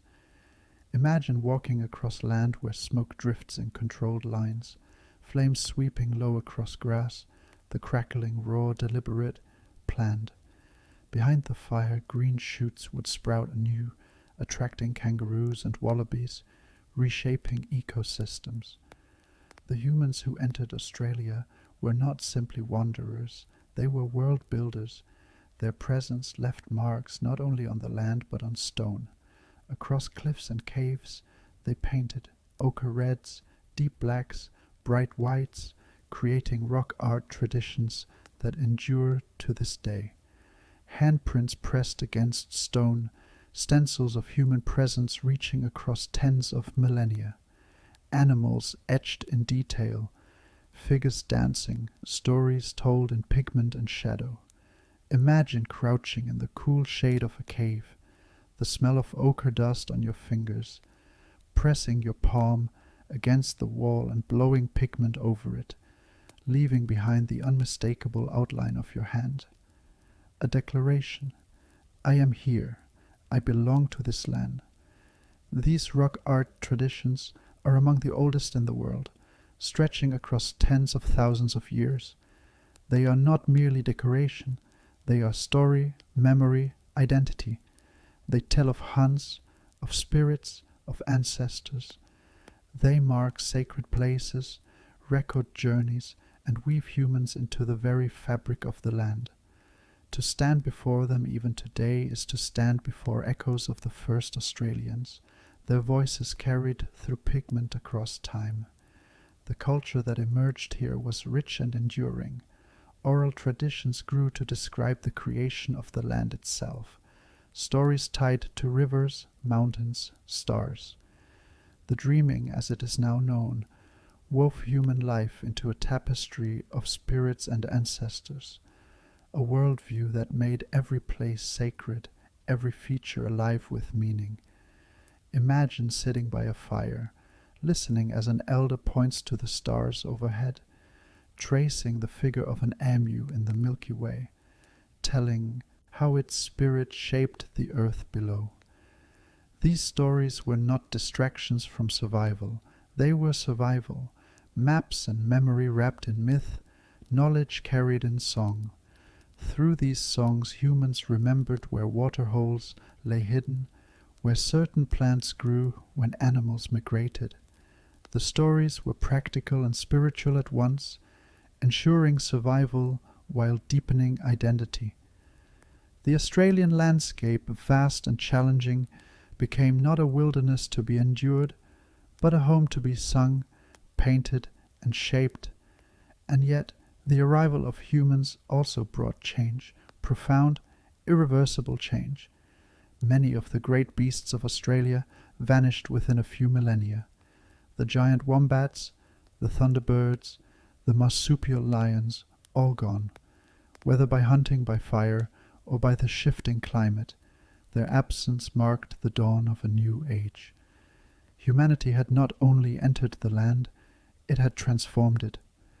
Pause and imagine the silence that followed the disappearance of those giants, where once the ground trembled with the steps of creatures larger than any human. Now only kangaroos bounded, smaller, quieter. Where once monstrous birds stalked, now only their bones remained. It was a reminder that humans were not only survivors, but forces of change. Wherever they went, the land would not remain as it had been. Still, the legacy of those first Australians endures. For tens of thousands of years, through droughts, floods, and shifting seas, their cultures remained, some of the most continuous in the history of the world. Rock art still testifies to their presence. Their songs still echo in traditions carried forward today. They were not only the first to cross seas, the first to transform a continent, they were proof that humans could thrive anywhere. Picture one last scene: the sunrise over the red sands of the outback, the air cool before the heat of day, the sky blazing with colors that seem to set the world alight. A group gathers, their voices rising in song, telling stories of the land, of ancestors, of creation. Their footprints press into the sand, joining countless others before and countless others to come. It is the rhythm of endurance, of belonging, of humanity written into the earth itself. The journey to Australia was more than migration. It was the moment humanity proved it was not bound by continent, by climate, or by sea. It was the moment we became truly planetary. From this crossing onward, no horizon was beyond reach. Every sunrise over that ancient land marked not only survival, but transformation, proof that humans were no longer merely wanderers. They were shapers of worlds. From the red sands and blazing skies of Australia, let us turn northward to a very different world. By 45,000 years ago, humans had reached the threshold of a land cloaked in ice and shadow. Europe. It was a continent ruled for hundreds of thousands of years by another kind of human, the Neanderthals. They had weathered its storms, mastered its winters, and carved their lives into its mountains and valleys. For a time, when Homo Sapiens first arrived, the land was not ours, but shared. Imagine Europe then. Vast glaciers spilled southward, their frozen cliffs shimmering like walls of glass in the pale sun. Forests of pine and birch stretched across valleys, their branches heavy with snow. Rivers ran sluggish beneath sheets of ice, their surfaces cracking and groaning in the cold. Herds of mammoths trudged across frozen plains, their breath steaming in clouds.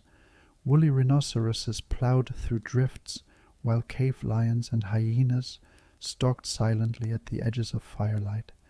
The air was sharp, biting at the skin, each breath a ribbon of frost. It was a land of endurance, not abundance. Into this frozen theater walked Homo sapiens, carrying fire, tools, and imagination. They followed rivers into valleys, left footprints in snow, and lit caves with flames that painted walls in dancing gold. For a time, they lived alongside Neanderthals. Archaeological sites show overlaps, tools of similar design, hearths that hint at parallel lives. It is possible they even traded knowledge, learning from one another in moments of quiet exchange. Perhaps a Neanderthal showed a sapiens hunter a new way to strike flint, and perhaps a sapiens shared a song that carried beyond words. For a brief, flickering moment, two kinds of humans lived side by side. But balance does not last forever. Slowly the tide shifted. Homo sapiens spread rapidly, their groups growing larger, their networks reaching farther. The caves they left behind were filled not only with bones and tools, but with visions. At Chauvet, at Lascaux, at Altamira, they painted the walls with animals so alive they seemed to move even now. Horses galloping in lines, bison twisting mid-charge, lions prowling with watchful eyes. Imagine the torchlight illuminating these images, the flicker of flames making them seem to breathe. These were not only paintings, they were stories, rituals, prayers etched in color against stone. Neanderthals, too, left traces of art, handprints, pigments, careful arrangements of bones. They were not so different, yet somehow their presence diminished while ours expanded. By 40,000 years ago, they were gone. Their hearths went cold, their voices fell silent. The caves that once echoed with their footsteps became ours. Why did this happen? The reasons are still uncertain. Perhaps Homo sapiens had larger networks, binding dozens of groups together through shared myths and rituals. Perhaps our tools and weapons, refined by imagination, gave us an edge in the hunt. Perhaps it was chance, climate shifting at the wrong time for Neanderthals, their numbers dwindling until recovery was impossible. The truth is likely all of these at once: skill, imagination, and the fragile hand of luck. Their loss is haunting. For hundreds of thousands of years, Neanderthals ruled Europe. They endured ice ages, hunted mighty beasts, and cared for their young and their sick. Evidence shows they buried their dead, they shared food, they tended the injured. They were not beasts, they were human, and yet they are gone. Now the land was ours, but what a land it was, harsh, cold, and merciless. To survive here required brilliance. Clothing of stitched hides clung close to the skin, fur cloaks wrapped tight against winds that cut like blades. Tools grew sharper, bone needles sewing garments that made survival possible. Shelters of wood and hide rose against storms, their frames creaking under the weight of snow. Fire was life itself, its glow the only defense against nights that stretched long and freezing. Imagine one of those nights, a family huddled in a shelter, the fire glowing red at the center. Outside the wind roars, tearing snow from the sky, rattling the walls. Inside the air smells of smoke and fur. Children press close to their mothers. Hunters sit sharpening blades. An elder hums a song that threads through the storm. The fire crackles, sparks rising to the smoke hole above, carrying prayers into the night. Survival was not only about strength of body, it was about strength of spirit, the will to endure winters harsher than anything we had ever known. And yet, Europe also gave back to those who endured. In spring and summer, the land bloomed. Rivers swelled with fish, valleys filled with herds of red deer, elk, and wild horses. Forests grew thick with berries and nuts. Plains brightened with flowers. Imagine walking barefoot through grass wet with morning dew, the sun spilling gold across the horizon, the cries of birds filling the air. Life returned with abundance, and humans thrived in the rhythm of the seasons. The art of this time reflects both hardship and hope. The painted caves of Europe are among humanity's greatest treasures, their pigments enduring across tens of thousands of years. In those dark chambers, lit only by flickering torches, our ancestors created visions that still stir awe. Perhaps they painted to honor the animals they hunted, to call their spirits, to ensure success. Perhaps they painted to teach, to remember, to dream. The truth is uncertain, but the feeling is not. To stand in those caves is to stand in the presence of imagination older than history. Europe became more than a refuge. It became a new heartland, a place where imagination flourished even in the grip of ice. Bone flutes, found in German caves, suggest music filled the air, melodies echoing against stone, carrying through valleys. Ornaments of teeth and shells adorned bodies, marking identity, status, belonging. Burial sites show care, reverence, perhaps the first glimmers of ritual afterlife. Humanity was not only surviving here, it was becoming something more. The Neanderthals were gone, but traces of them lived on in us. Their DNA endures in modern humans, woven into our blood. Perhaps their resilience in cold, their strength in harsh landscapes, their immune defenses remain in fragments inside us. Their memory lingers too in the caves, in the handprints and pigments that whisper across time.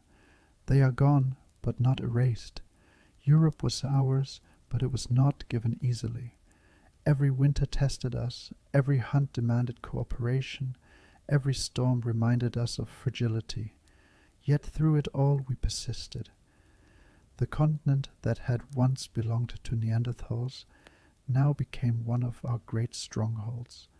Picture the sunrise over an ice age plain. The air is sharp, the sky vast and pale. Mammoths move slowly across the horizon, their silhouettes dark against the snow. In the distance, smoke curls from a camp, human voices rising in song as they prepare for the hunt. The fire crackles, tools glint, and the future waits in silence. The settlement of Europe was not simply survival.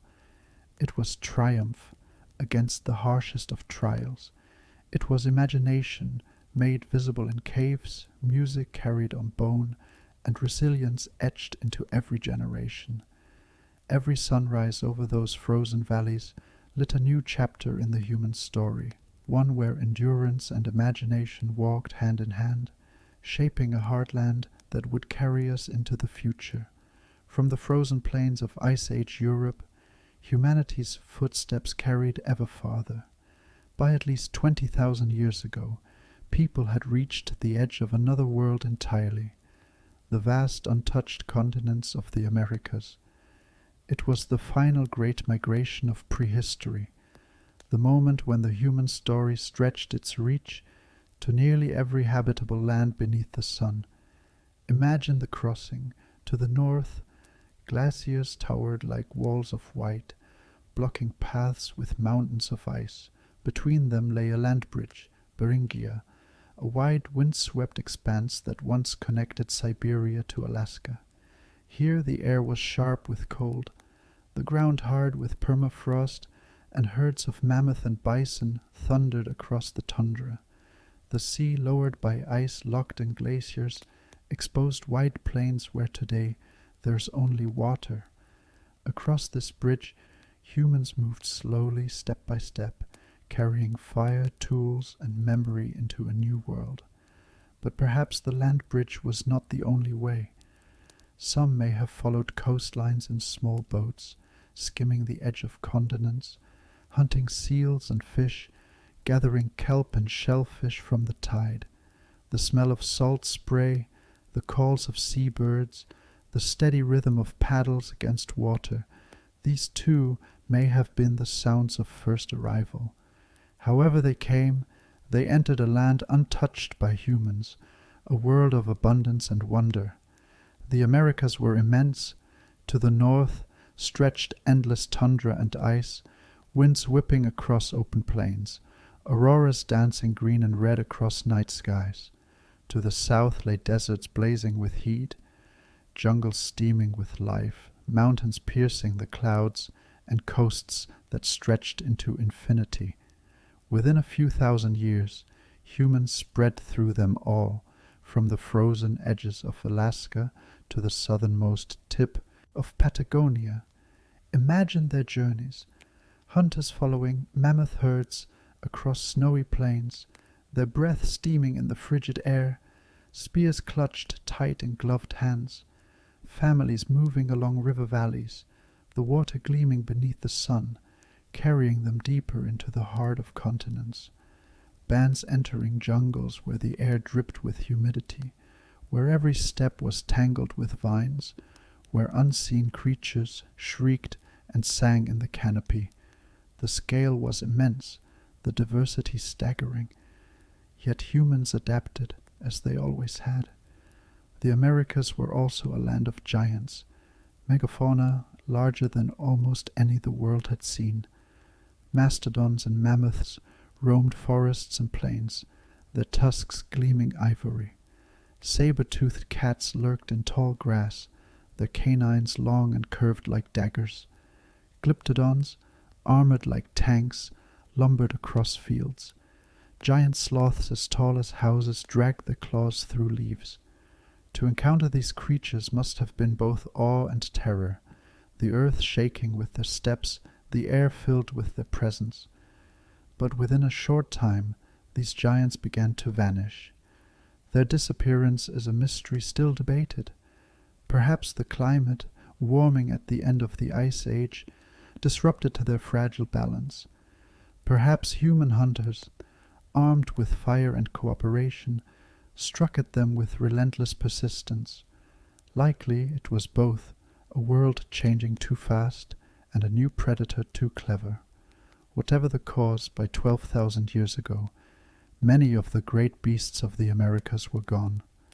Their bones alone remained scattered in caves and riverbeds, reminders of a vanished age.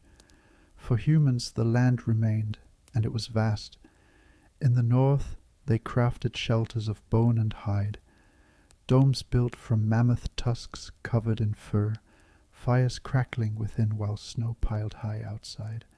Imagine the warmth of that fire, the smell of smoke thick inside the shelter, the muffled quiet of snow pressing against the walls. In the deserts of the southwest, they learned to gather scarce water, weaving baskets to carry seeds and store food. In the jungles of the Amazon, they built canoes to move through rivers, their paddles slicing silently through green water, their eyes watching the shadows of crocodiles beneath. Tools grew varied, suited to every environment. Spear points of flint, finely crafted and fluted, known today as Clovis points, were capable of piercing the hides of mammoths and bison. Nets and traps caught fish and birds. Grinding stones crushed seeds and grains. Everywhere ingenuity flourished, shaped by necessity, refined by imagination, but survival was not only practical. As in every other land, humans carried meaning into the Americas.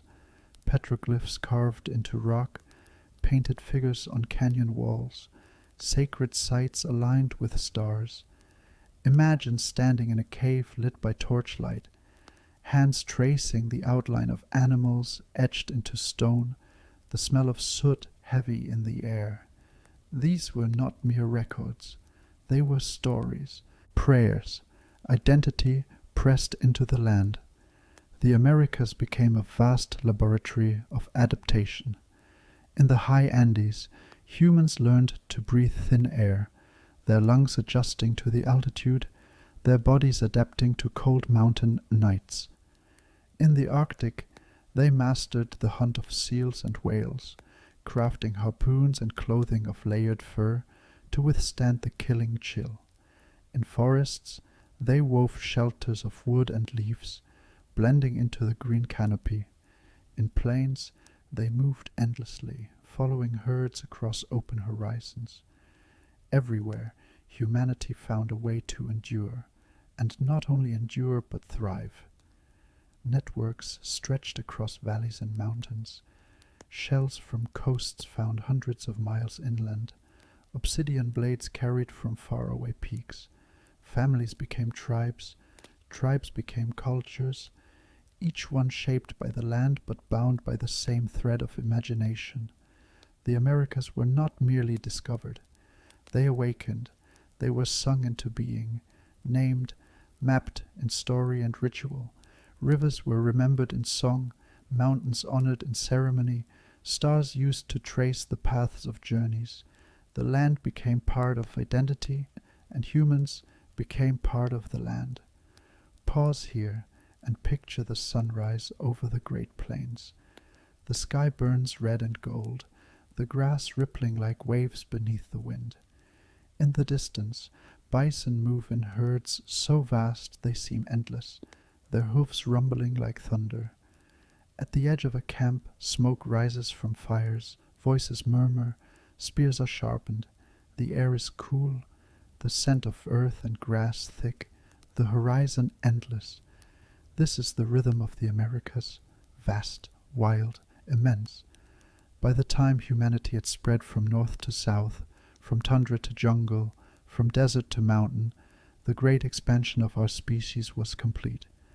Africa, Asia, Europe, Australia, and now the Americas, every continent except Antarctica, bore our footprint.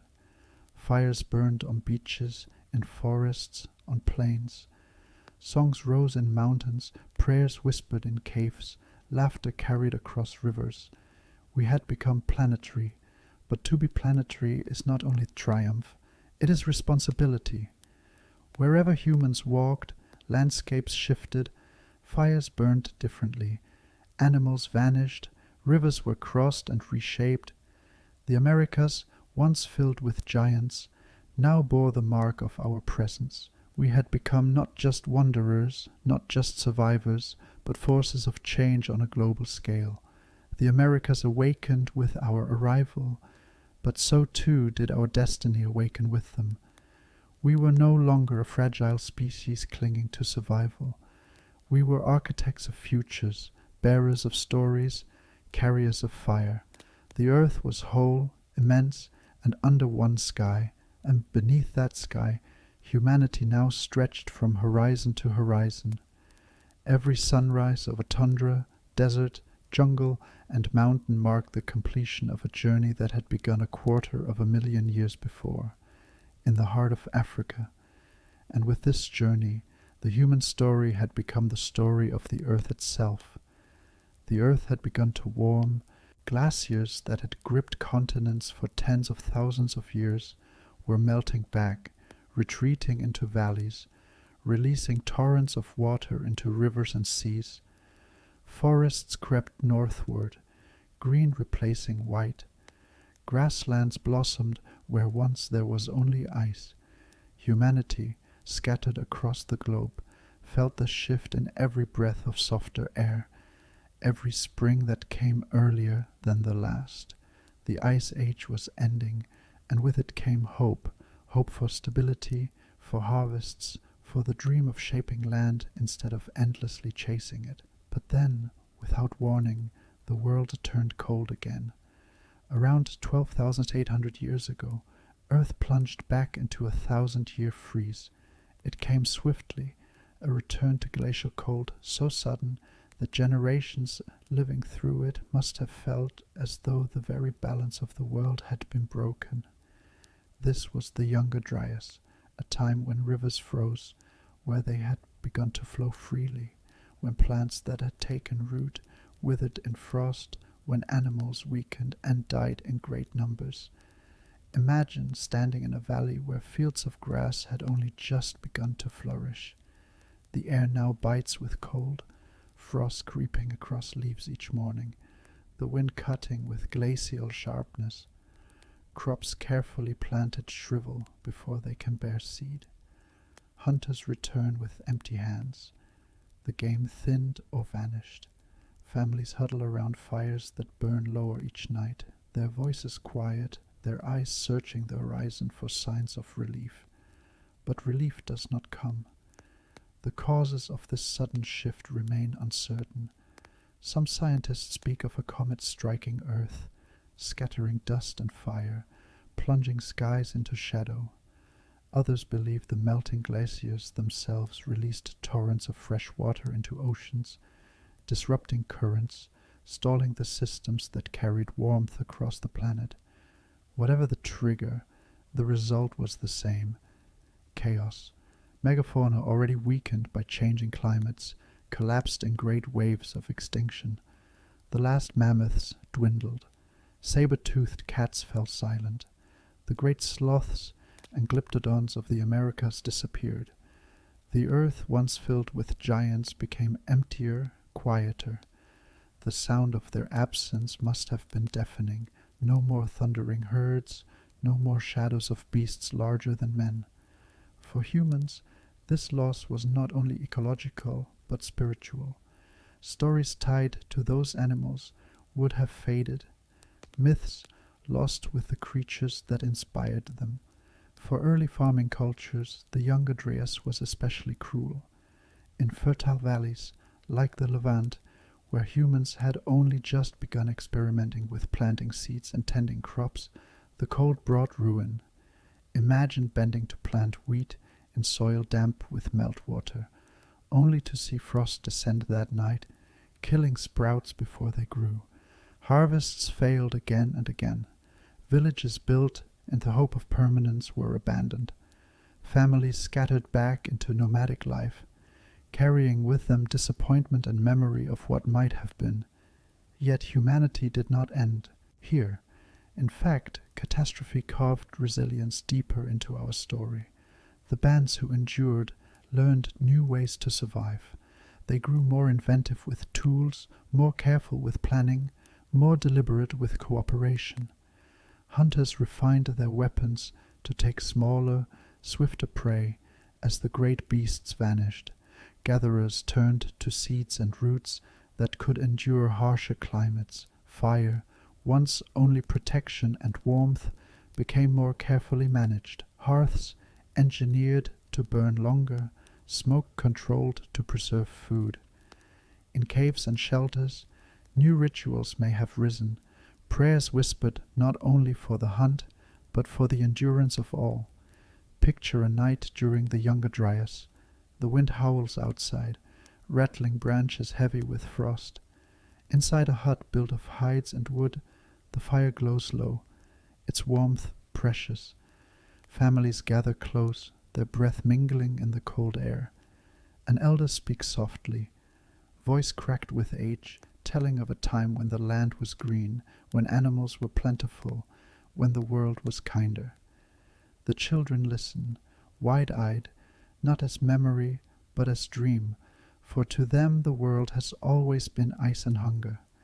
And yet within those words lies hope, the reminder that change is possible, that spring may one day return. And eventually it did. Around 11,600 years ago, the younger Dryas ended as suddenly as it began. Temperatures rose, glaciers retreated, rivers flowed freely once more, grasslands spread, forests thickened, rains came steady, the cold lifted like a veil, and humanity stepped into warmth again. This time, however, they did so sharper, wiser, more inventive. They carried not only the memory of suffering, but the lessons carved by it. The stage was set for the next great transformation, the birth of agriculture. The younger Dryas nearly extinguished that dream, snuffing out early experiments before they could flourish. But in surviving it, humans were ready. They had learned the patience to tend seeds even through risk, the cooperation to store food and defend it, the imagination to see beyond a single season. What had nearly ended became instead the crucible that prepared humanity for its greatest leap. From wanderers to farmers, from bands to villages, from survival to civilization. Pause and imagine the first spring after the younger Dryas ended. A valley once frozen, now blooms with wildflowers, the air soft with warmth. Rivers swell with fish, herds return to graze, birds fill the skies with song. Families plant seeds again, and this time the shoots rise, green and strong. The air smells of earth and rain, the ground alive beneath bare feet. The relief must have been overwhelming, joy and awe mingled with fear that the cold might return. But year after year the warmth held, and with it the possibility of a new way of life. The younger Dryas is a reminder written in the bones of history. Humanity has always walked a narrow edge between survival and collapse. Our endurance was not guaranteed. It was tested, sharpened, and nearly broken. And yet we emerged tougher, more inventive, more resilient. The cold did not end us. It prepared us. Every sunrise of that 1,000-year winter lit a world of frost and silence, but also of persistence. Families pressed close, fires burned stubbornly, songs rose against the howling wind, and when the sun finally returned in fullness, humanity was ready to step into its next chapter. The Ice Age was over, the world was warming, and in that warmth, the seeds of the future, quite literally, would take root. The ice had melted back, rivers ran wide and clear, and the earth seemed to breathe with new warmth. For the first time in tens of thousands of years, the seasons became predictable, steady, and kind. Spring came when it was expected, rains fell when they were needed, and the valleys that had once been buried in frost now bloomed with wild grasses heavy with seed. Humanity, weary from endless wandering, found itself at the threshold of a new possibility. Imagine standing in a valley of the Fertile Crescent, the land stretching green beneath a soft sky. Wheat and barley grow wild, their stalks swaying in the breeze, golden heads heavy with grain. The air smells of earth and rain, of flowers blooming along river banks.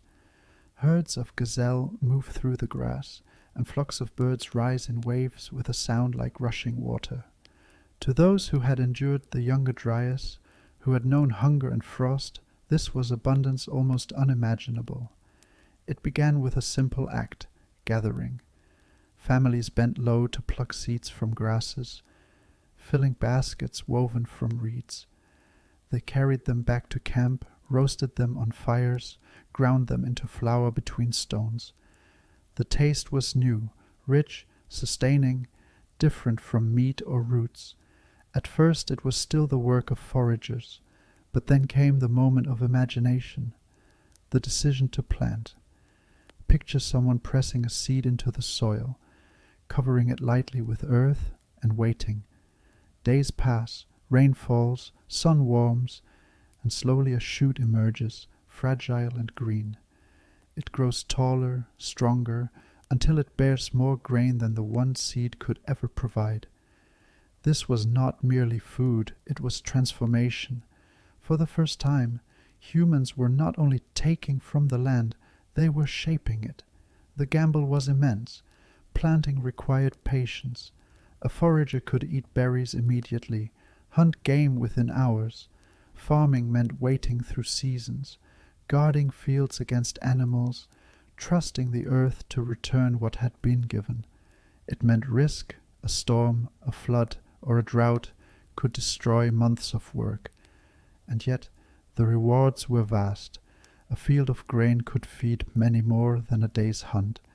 A harvest could be stored, carried into winter, traded for goods. Alongside plants came animals. Sheep and goats, once wild and wary, began to live near human camps. At first they were hunted, but gradually they were guided, tamed, bred for traits that suited human needs. Their wool, their milk, their meat became steady companions to grain. Imagine the sound of sheep bleating in the early morning, their hoofs kicking up dust as they moved toward pasture, the smell of their wool sharp in the air. Humanity had begun to live not only with animals, but through them. Villages rose from this new way of life. No longer did families need to wander endlessly, chasing herds and seasons. They could build homes of mud, brick, and stone, permanent shelters rooted to the land. Imagine walking through one of the first villages. Houses clustered close, their walls warm in the sun, smoke curling from hearths, children playing in dust. At the center, a grain store rises, clay bins filled with golden harvest, the collective wealth of the community. These villages were fragile but revolutionary. They brought new challenges, defending food stores from raiders, organizing water for crops, settling disputes between neighbors, but they also brought possibility. With stability came growth. More children survived. More elders lived to share wisdom. More hands could be spared from hunting to focus on craft. Tools became more complex. Sickles sharpened from flint, grinding stones smoothed with use, pottery hardened in fire to carry water and store grain. Imagine the feel of a clay pot, warm from the kiln, smooth beneath your hands, its surface painted with simple designs. This was more than utility. It was the beginning of craft, of beauty entwined with function, of culture flowering from necessity. The birth of farming reshaped identity itself. Once people had thought of themselves as wanderers, tied to rivers, valleys, and herds. Now they began to think of themselves as rooted, as belonging to a place. Fields were not just soil. They were inheritance. Herds were not just food. They were wealth. Land became meaning, and with it came new ideas. Ownership, territory, belonging. The risks remained high. Crops failed, animals died, disease spread more easily in close quarters. But the rewards outweighed them. A village could feed many more mouths than a band of hunters. Food surpluses allowed specialization. Some people became farmers, others herders, others tool makers or builders. Knowledge expanded, passed not only through memory, but through practice and craft. Communities grew more complex, their webs of cooperation stretching outward. And yet, even as farming spread, many humans continued to live as hunters and gatherers, moving with the rhythms of the wild. These ways of life coexisted for millennia, one rooted in movement, the other in place, but slowly, inevitably, farming expanded, pulling more people into its orbit. Imagine a sunrise over one of the first farming villages. The fields glow gold with ripening grain, dew sparkling on stalks. Goats bleat in pens, roosters crow. Smoke rises from hearths as families stir. The air is filled with the smell of earth and grass, the sound of tools against stone, the murmur of voices. This is not yet a city, not yet civilization, but it is the seed of both. The birth of farming was not inevitable. It was a choice, a gamble made again and again, by those who believed the earth could be persuaded to yield. But once it began, it transformed everything. Populations swelled, technologies flourished, societies grew. Humanity stepped into a new chapter, no longer only hunters and gatherers, but farmers, shapers of land, architects of the future. Every sunrise over those first fields marked not just the growth of grain, but the growth of a new way of life, a way that would carry humanity into villages, cities, empires, and into all the triumphs and trials that followed. The harvests had grown, villages multiplied, their homes spreading across valleys and plains.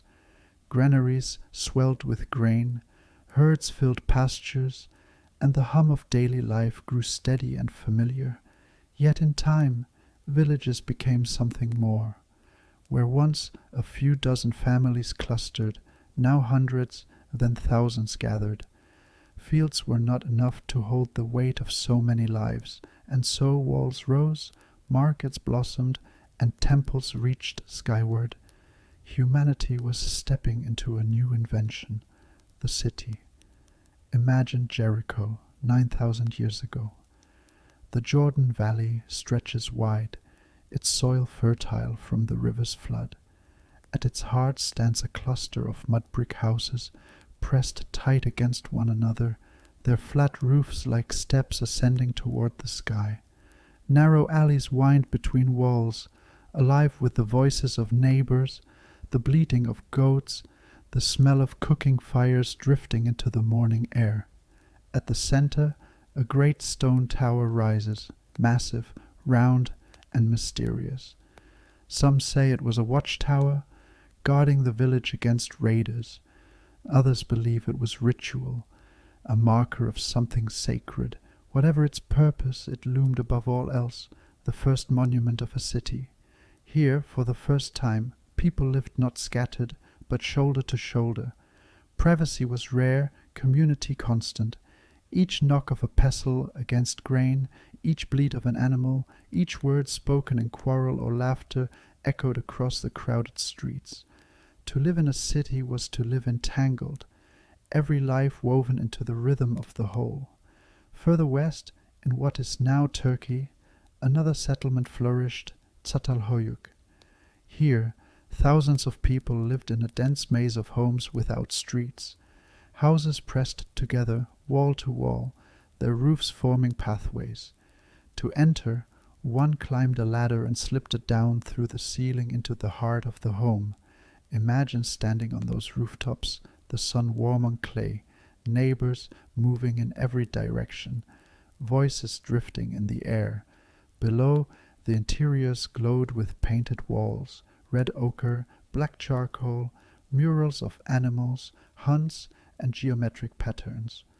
Bulls' skulls jutted from plaster, their horns curving toward the room, reminders of power and ritual woven into daily life. Çatalhöyük was not only homes. It was art, community, and perhaps the first stirrings of organized belief. Burials beneath floors tied ancestors to houses, their bones resting within the walls of family life. Figurines carved from stone and clay suggest reverence, fertility, mystery. Here survival had become culture, expression poured into paint and sculpture. With cities came trade. No longer could one community provide all it needed. Stone from distant mountains, shells from the sea, obsidian sharp as glass, pigments for paint, all moved between settlements, carried on foot, on the backs of animals, along rivers. Markets rose filled with goods and voices, the air thick with barter and exchange. Imagine the feel of obsidian in your hand, its surface glossy black, sharp enough to cut flesh with a touch. It may have traveled hundreds of miles to reach your palm. Cities were not only centers of life, but of connection, drawing distant places into webs of exchange, and with density came hierarchy. In small villages, decisions could be made by elders, by consensus, by bonds of kin. But in cities of thousands, order demanded structure. Leaders emerged, chiefs, priests, councils. At first their power may have been soft, tied to ritual and persuasion, but soon walls were raised, defenses built, weapons forged. To protect was also to control. Hierarchies hardened, and with them came inequality. Some houses stored more grain than others. Some families held more livestock. Some individuals claimed authority over ritual and law.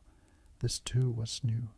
For hundreds of thousands of years, humanity had lived in bands, where survival left little room for vast inequalities. Now in the city, wealth could accumulate, power could consolidate, lives could diverge. To live in a city was to be bound into systems larger than oneself, systems of trade, ritual, defense, and authority. Still, the city was also a marvel. It allowed cooperation at scales never seen before. Thousands could work together to build walls of stone, irrigation canals, temples. Thousands could share in festivals, rituals, and ceremonies that bound them into one people. Imagine standing in a crowd within Jericho's walls as drums echo, voices chant, fires burn bright against the night sky. For the first time, humanity was not only surviving together, but celebrating together. The invention of the city was as revolutionary as fire, as profound as language. It reshaped not only how we lived, but how we thought of ourselves. A band or village could still see itself as part of the wild, moving with rivers, seasons, and animals. A city stood apart. Its walls marked boundary, its streets carved permanence, its monuments reached toward eternity. To live in a city was to declare that humanity was no longer merely of the earth, but above it, builders, organizers, creators of a world apart. And yet the city was fragile. Disease spread swiftly in close quarters. Disputes grew sharper when neighbors pressed so close. Food shortages threatened when harvests failed, for thousands now depended on grain stores. Conflict with outsiders sharpened. Raiders sought the wealth of walls. Neighbors clashed over water, land, and trade.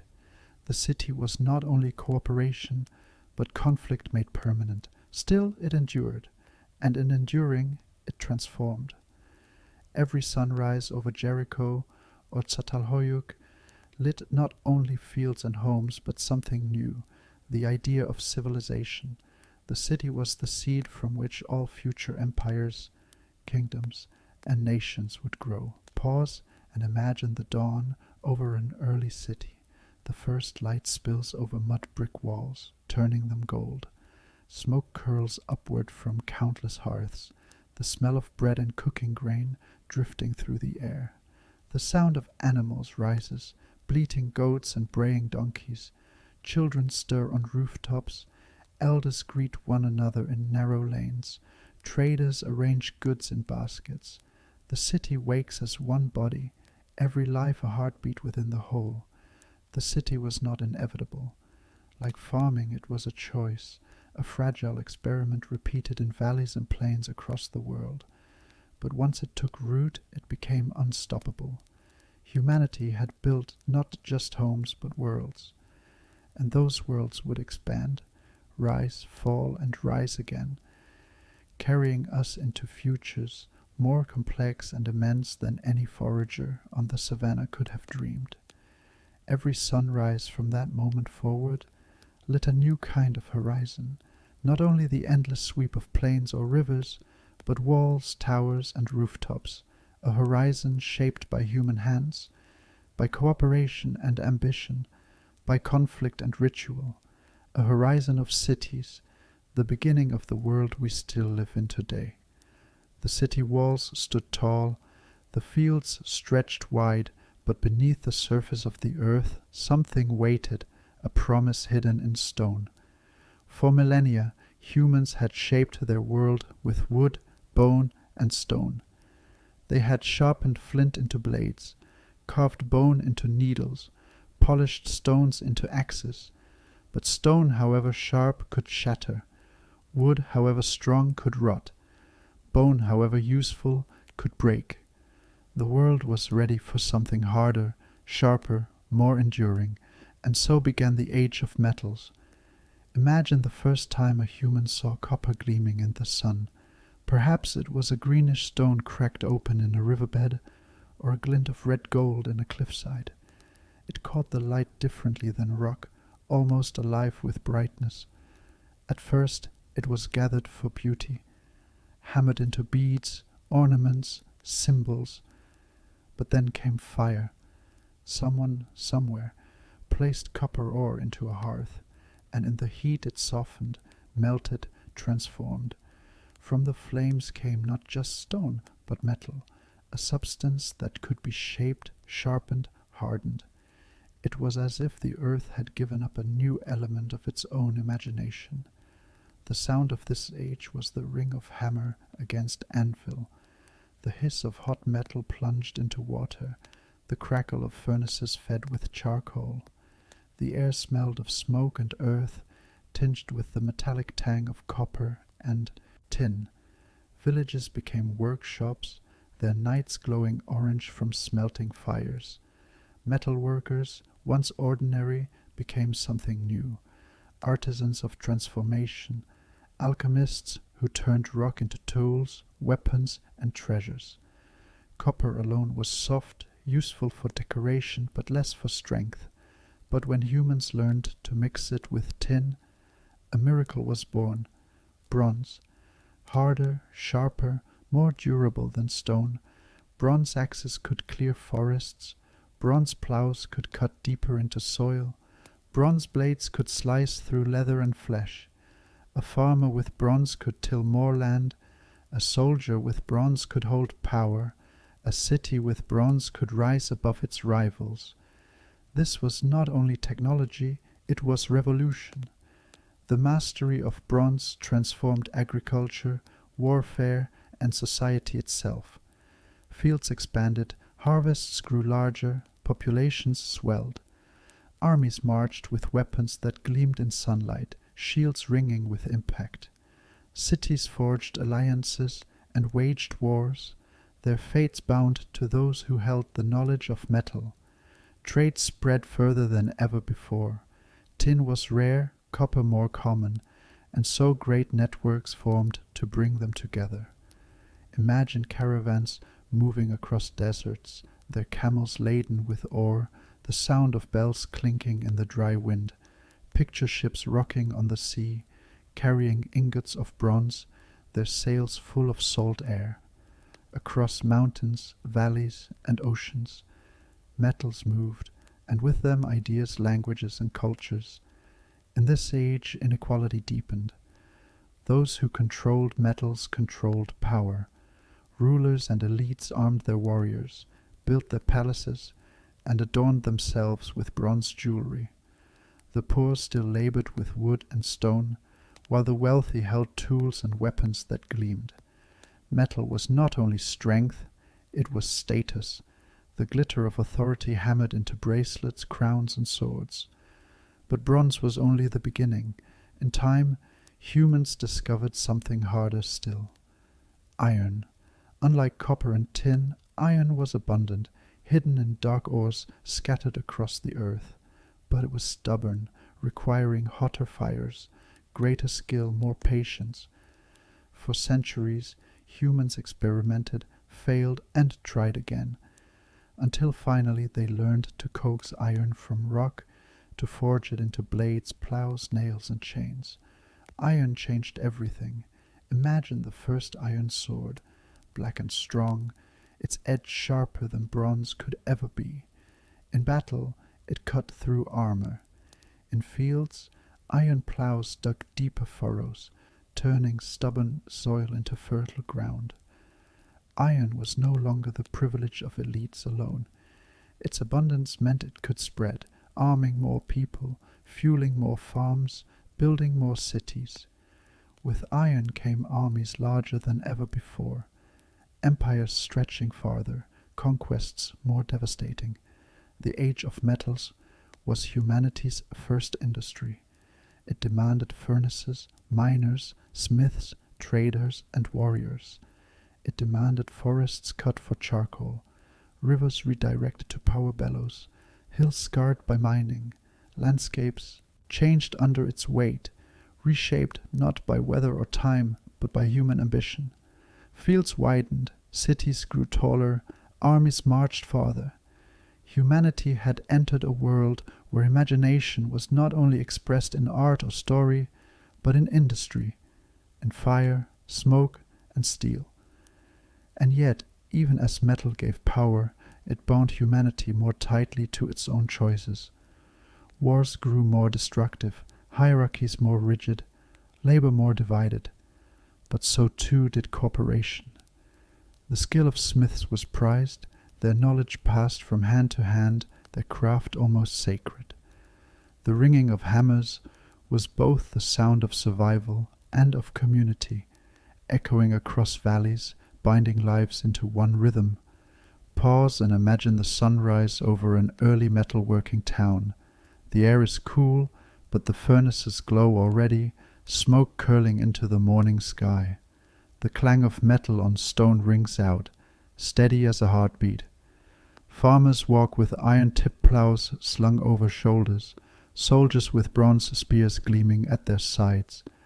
The smell of ash and earth fills the air, the horizon painted gold by dawn. This is no longer the age of stone or even of farming alone. It is the age where humans reshape not just fields, but elements themselves. The age of metals was a threshold.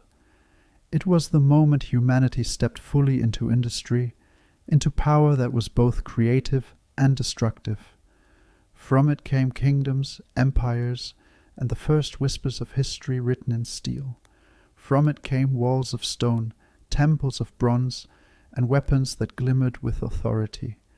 Every sunrise over this age lit a world louder, harder, sharper, a world of smoke and hammer, of bronze and iron, of ambition burning as hot as furnaces, a world where humanity, for the first time, reshaped not only its destiny, but the very bones of the earth itself. For thousands of years, the voice was enough. Stories passed in song and memory, in firelight whispers. Elders carried the weight of history. Hunters recounted paths and herds. Priests spoke of gods and spirits, and parents lulled children to sleep with tales of ancestors. But voices are fragile. Memory falters.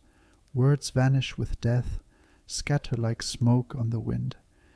Humanity, ever reaching beyond the limits of survival, longed for permanence, and so, 5,000 years ago, another revolution began, the birth of writing. Imagine a scribe kneeling over a slab of wet clay in Mesopotamia. The air is warm, filled with the scent of baked earth and river reeds. With a stylus cut from reed, the scribe presses wedge-shaped marks into the surface. Cuneiform, the world's first written script. Each impression is a record. How much grain was stored, how many sheep were owed, what trade was agreed upon. At first, writing was practical, an extension of farming and trade, a way to bind memory into clay so it could not slip away. But from those wedges grew more than numbers. They became words, names, prayers, laws. Clay tablets filled with lists gave way to myths of gods and heroes, stories that carried meaning across generations. Memory was no longer confined to the living mind. It had found a body in clay. Further west in Egypt, another form of permanence blossomed. Hieroglyphs carved into temple walls or painted in tombs turned language into art.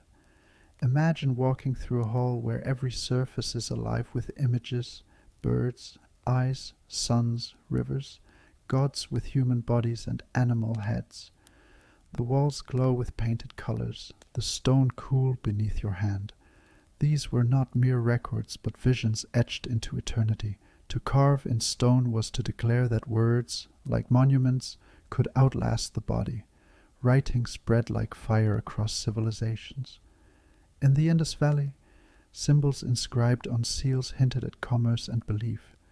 In China, oracle bones bore characters scratched into their surface, questions posed to ancestors and gods. Across continents, the same desire pulsed, to anchor thought beyond voice, to tie memory to matter. Pause and imagine the moment someone realized their words could outlive them.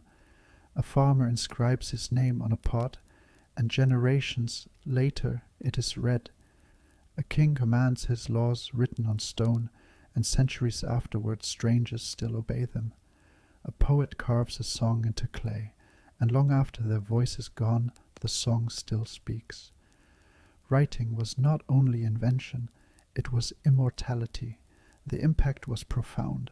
Laws could be recorded, no longer dependent on the frailty of memory or the will of a ruler. Contracts could be written, debts counted, promises preserved. Stories could be shared across distance. Science could accumulate across time. With writing, knowledge was no longer bound to one place, one generation. It became cumulative, building layer by layer into civilizations that could grow, organize, and endure. And with permanence came power. Those who could write held immense authority. Scribes became vital, their skills prized and often guarded. Imagine the hush of a temple school, children bending over clay tablets, the air filled with the scratch of styluses, the stern voice of a teacher reciting symbols. Writing was not for all, it was controlled, sacred, often tied to religion and rule. Kings claimed legitimacy in inscriptions, priests carried rituals in scrolls, merchants kept ledgers only they could read. To hold writing was to hold knowledge, and to hold knowledge was to shape the world. But writing was not only control, it was also liberation. It allowed myth to grow vast, traditions to deepen, songs to echo beyond a single campfire. The Epic of Gilgamesh, inscribed in Mesopotamia, carried the tale of a king who sought immortality, his journey carved into tablets that still survive. In Egypt, prayers etched on tombs promised safe passage into the afterlife, words meant to guide souls through eternity. Writing was both ledger and lullaby, both law and dream. Picture a dawn in Thebes, sunlight striking temple walls covered in hieroglyphs, the stone glows gold, the symbols, alive in the morning light. Priests chant, their voices rising in rhythm with the carved words, as though the stone itself were singing. Writing had become more than tool. It was sacred, a bridge between human and divine. In time, alphabets emerged, simplifying symbols into sounds, allowing writing to spread more widely. Phoenician traders, sailing across the Mediterranean, carried their alphabet to new lands. From it, Greek and Latin would grow, languages that still shape our words today. Imagine a Phoenician ship rocking on the sea, its sails full, its cargo not only goods but letters, seeds of literacy scattered from shore to shore. The written word was the thread that bound civilizations.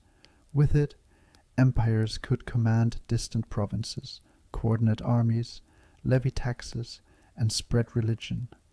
With it, poets could dream beyond death, scientists could record observations, and philosophers could question eternity. Writing turned memory into structure, thought into stone, voice into permanence, but perhaps its greatest gift was continuity. In a world where so much was fragile, crops lost to frost, lives ended by disease, cities destroyed by war, writing endured. Clay hardened, stone weathered, ink dried, but words remained. The voices of the past whispered still, across thousands of years, across languages and lands. Pause and imagine holding a clay tablet inscribed 5 millennia ago. The surface is rough beneath your fingers, the marks precise yet simple. You read it, and in that moment, across all the centuries, you hear the voice of the scribe who pressed those symbols into clay. Their hands, their breath, their thought, all present in your moment. Writing collapsed to time, binding past and present into one eternal now. Every sunrise of this new age lit not only fields and cities, but scrolls, tablets, walls, and books. Knowledge no longer scattered like dust. It was gathered, preserved, shared. Humanity had discovered a new immortality, not of body but of word, and in those words lay the power to shape futures far beyond the reach of any single life. The words were etched into clay, carved into stone, carried on papyrus and parchment. They spoke of kings and gods, of victories and loss. With writing came memory made permanent, and with permanence came ambition. No longer was it enough to rule a city, to govern a valley, to lead a tribe. The imagination of rulers expanded as surely as their armies, stretching across deserts, mountains, and seas. Humanity was entering a new age, the age of empires. Imagine the city of Assur in ancient Mesopotamia. The air is thick with the dust of soldiers marching, their bronze spears flashing in the sun, their banners snapping in the wind. In the palace, walls are carved with images of kings hunting lions, their strength displayed as proof of divine favor. Beyond those walls, messengers ride out with clay tablets, carrying decrees across hundreds of miles. The Assyrian Empire grew not only by conquest, but by administration, weaving distant lands into a single fabric of rule. Its reach was measured not only in soldiers, but in words, in laws carried from city to city. Further east, the Persian Empire rose like a tide. Imagine standing on the terrace of Persepolis, the vast ceremonial capital, where columns tower toward the sky and staircases stretch with carved reliefs of subjects from every corner of the realm. Delegations arrive from distant lands, bringing gifts, ivory, spices, gold, silk. Here was an empire not only of force, but of diversity, uniting peoples of different tongues and beliefs under a system of tolerance and tribute. The royal road stretched for thousands of miles, its stations providing fresh horses for couriers who could carry a message across the empire in days. The Persians understood that empire was not only territory, but connection. To the west, Rome grew from a city on the Tiber into a colossus straddling continents. Picture the forum in the early morning, marble gleaming in sunlight. Senators in white togas gathered to debate. Beyond the city, legions march, their sandals crunching on gravel roads that stretch straight and endless, binding Europe, Africa, and Asia into a single web. The air rings with the clang of iron weapons, the rhythm of drums. In their wake, aqueducts carry water across valleys, amphitheaters rise where thousands gather to watch games, and laws spread written in Latin, binding provinces from Spain to Syria into one system. Rome was not merely conquest, it was infrastructure, order, and the dream of eternity inscribed in stone. Farther east still, China's dynasties rose in cycles of unity and division. Imagine the Qin emperor standing before the vast walls he commanded to be built, their stones stretching across mountains like the spine of the earth. His rule was absolute, his laws uniform, his script standardized, so that writing itself became a tool of empire. In later centuries, under the Han, roads and canals bound the land together, and the Silk Road stretched outward, carrying silk paper and spices across deserts into the west. China's empires were not only armies, they were networks, veins, and arteries through which goods, ideas, and culture flowed. Empires reshaped human life in ways profound and lasting. For the first time, millions of people lived under single systems of law, language, and taxation. Imagine the scale: a farmer in Egypt paying grain to Rome, a merchant in Babylon obeying Persian decrees, a scholar in China studying Confucian texts mandated by the emperor. Most would never see their rulers, never walk the halls of palaces or temples, yet their lives were bound to those distant powers. To live in an empire was to be connected to something vast, a system larger than any one village or city. But empire was both promise and prison. It offered stability, protection, roads, and markets. It allowed goods and ideas to flow farther than ever before. Imagine spices from India scenting kitchens in Rome, Egyptian grain feeding Greek soldiers, silk from China shimmering in Persian markets. Empire wove the world into webs of exchange, knitting distant lands together under one horizon. And yet, empire also brought inequality and suffering. Armies enslaved the conquered, tribute drained provinces, rulers crushed rebellions with iron and fire. Imagine chains clinking in Roman slave markets, prisoners of war sold beneath the Mediterranean sun. Picture farmers bent beneath heavy taxes, their fields feeding distant cities they would never see. For many, empire was not a gift, but a yoke. Still, even in oppression, humanity found resilience. Conquered peoples adapted, resisted, and blended cultures together. In Rome's provinces, local gods were worshipped alongside Roman deities, blending pantheons into something new. In Persia, subject peoples carried their traditions while contributing to a shared system. Along the Silk Road, languages mingled, religions spread, Buddhism from India into China, Christianity westward, Zoroastrian ideas shaping thought across regions. Empires were not only conquerors, they were crucibles of exchange. Pause and imagine the dawn over one of these vast realms. The sun rises over the Euphrates, lighting fields that feed soldiers and cities alike. It rises over the Great Wall of China, stretching across mountains, its stones casting long shadows. It glows on the marble columns of Rome, where citizens gather in forums, and on the palaces of Persia, where kings receive envoys from lands thousands of miles away. Every sunrise lit not just a city or a village, but millions bound together under banners and laws, for better and for worse. Empires gave humanity scale.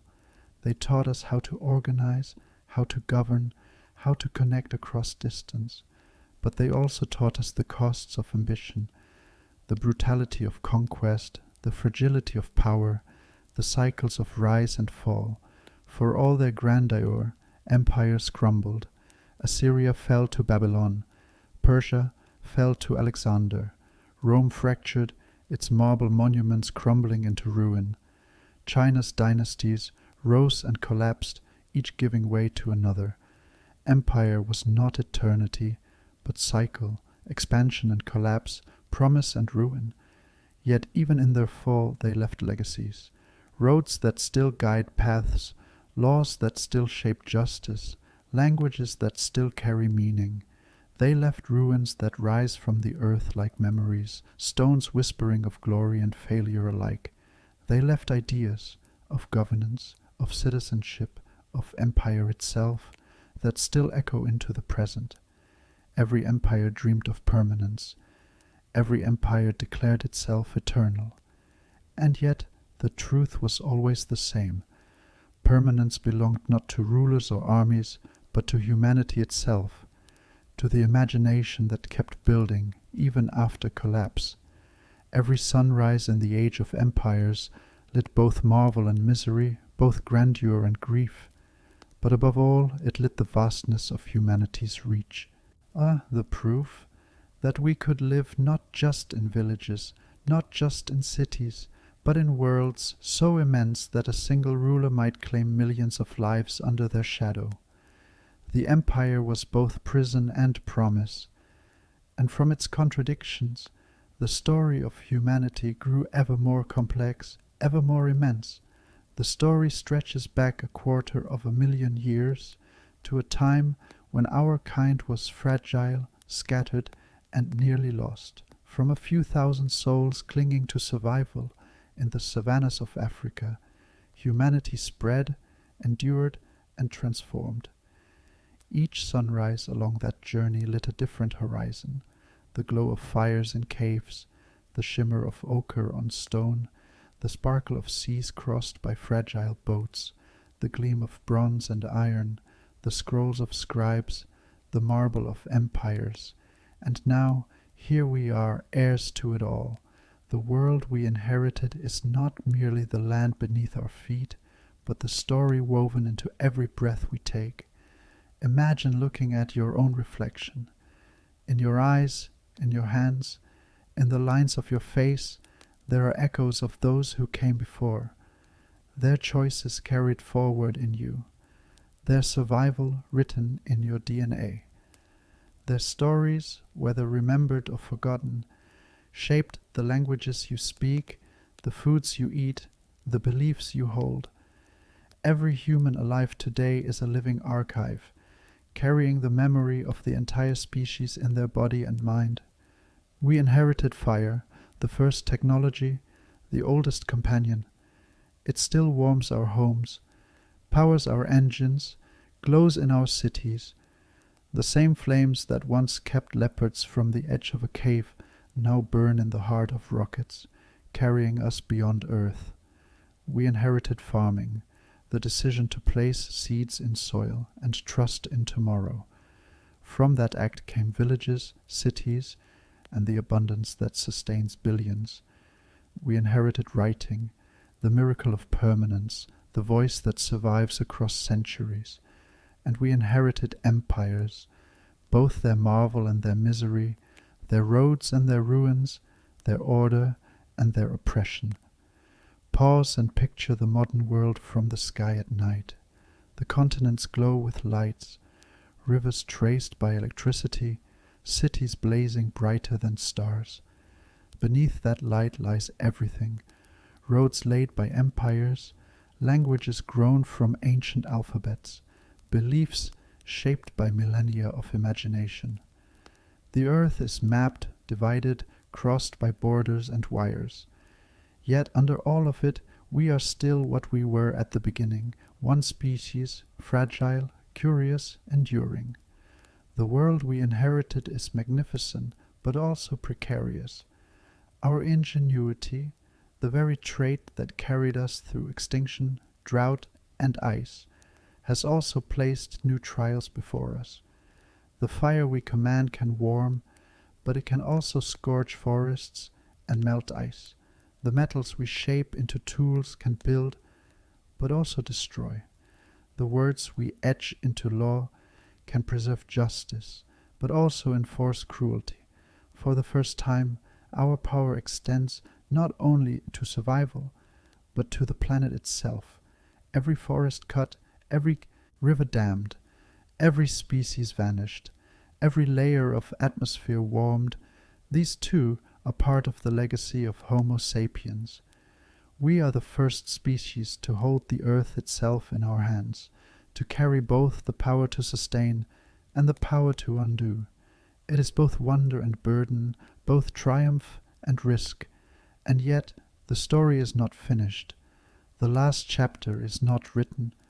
We are still the same beings who once pressed ochre against stone, who carved myths into caves, who carried seeds in woven baskets, who crossed seas in fragile boats. We are still dreamers, still builders, still survivors. Our future is not only a matter of technology, but of imagination, the same imagination that saw gods in stars, that heard songs in bone flutes, that painted horses and lions on cave walls. Picture a sunrise now, not 10,000 years ago, not 50,000, but today. The light spills over skyscrapers and farmlands, over highways and deserts, over oceans crossed by ships and planes. It glows on the Great Wall of China, on the ruins of Rome, on the temples of Egypt, on the stones of Jericho, on the cliffs where the first ochre was ground. It touches everything humanity has ever built, everything humanity has ever dreamed. One world, immense, whole, under the same sky. The world we inherited is vast, but it is also shared. It belongs to all of us, every language, every culture, every life.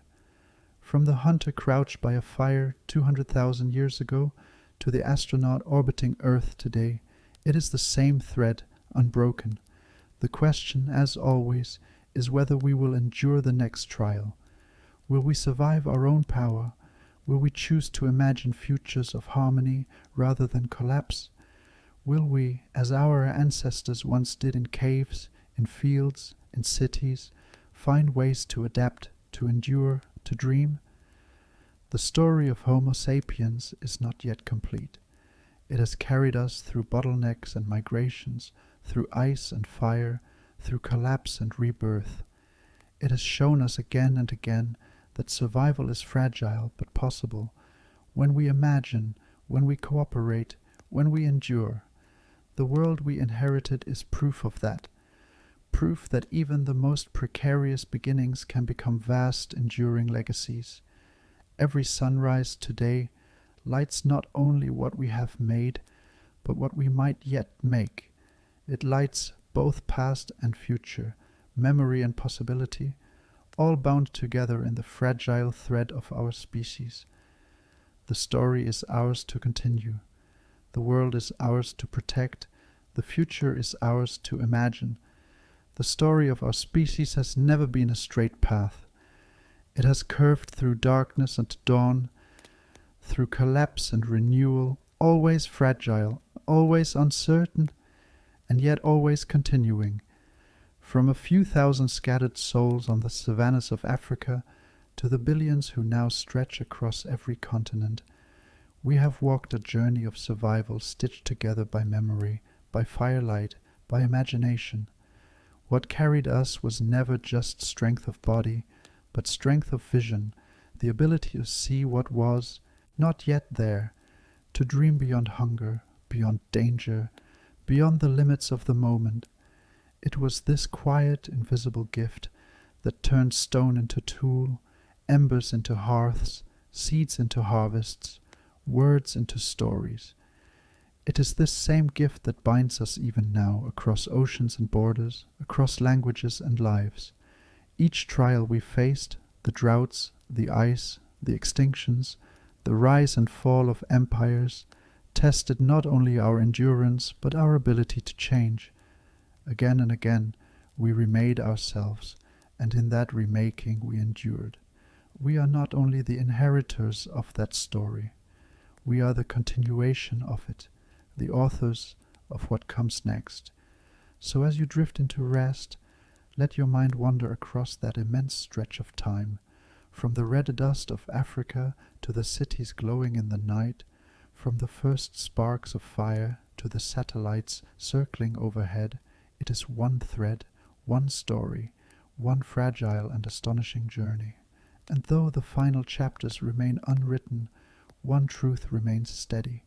Humans are survivors, not by certainty, not by invincibility, but by imagination, adaptability, and the quiet persistence to endure. The story goes on, and it is ours to tell.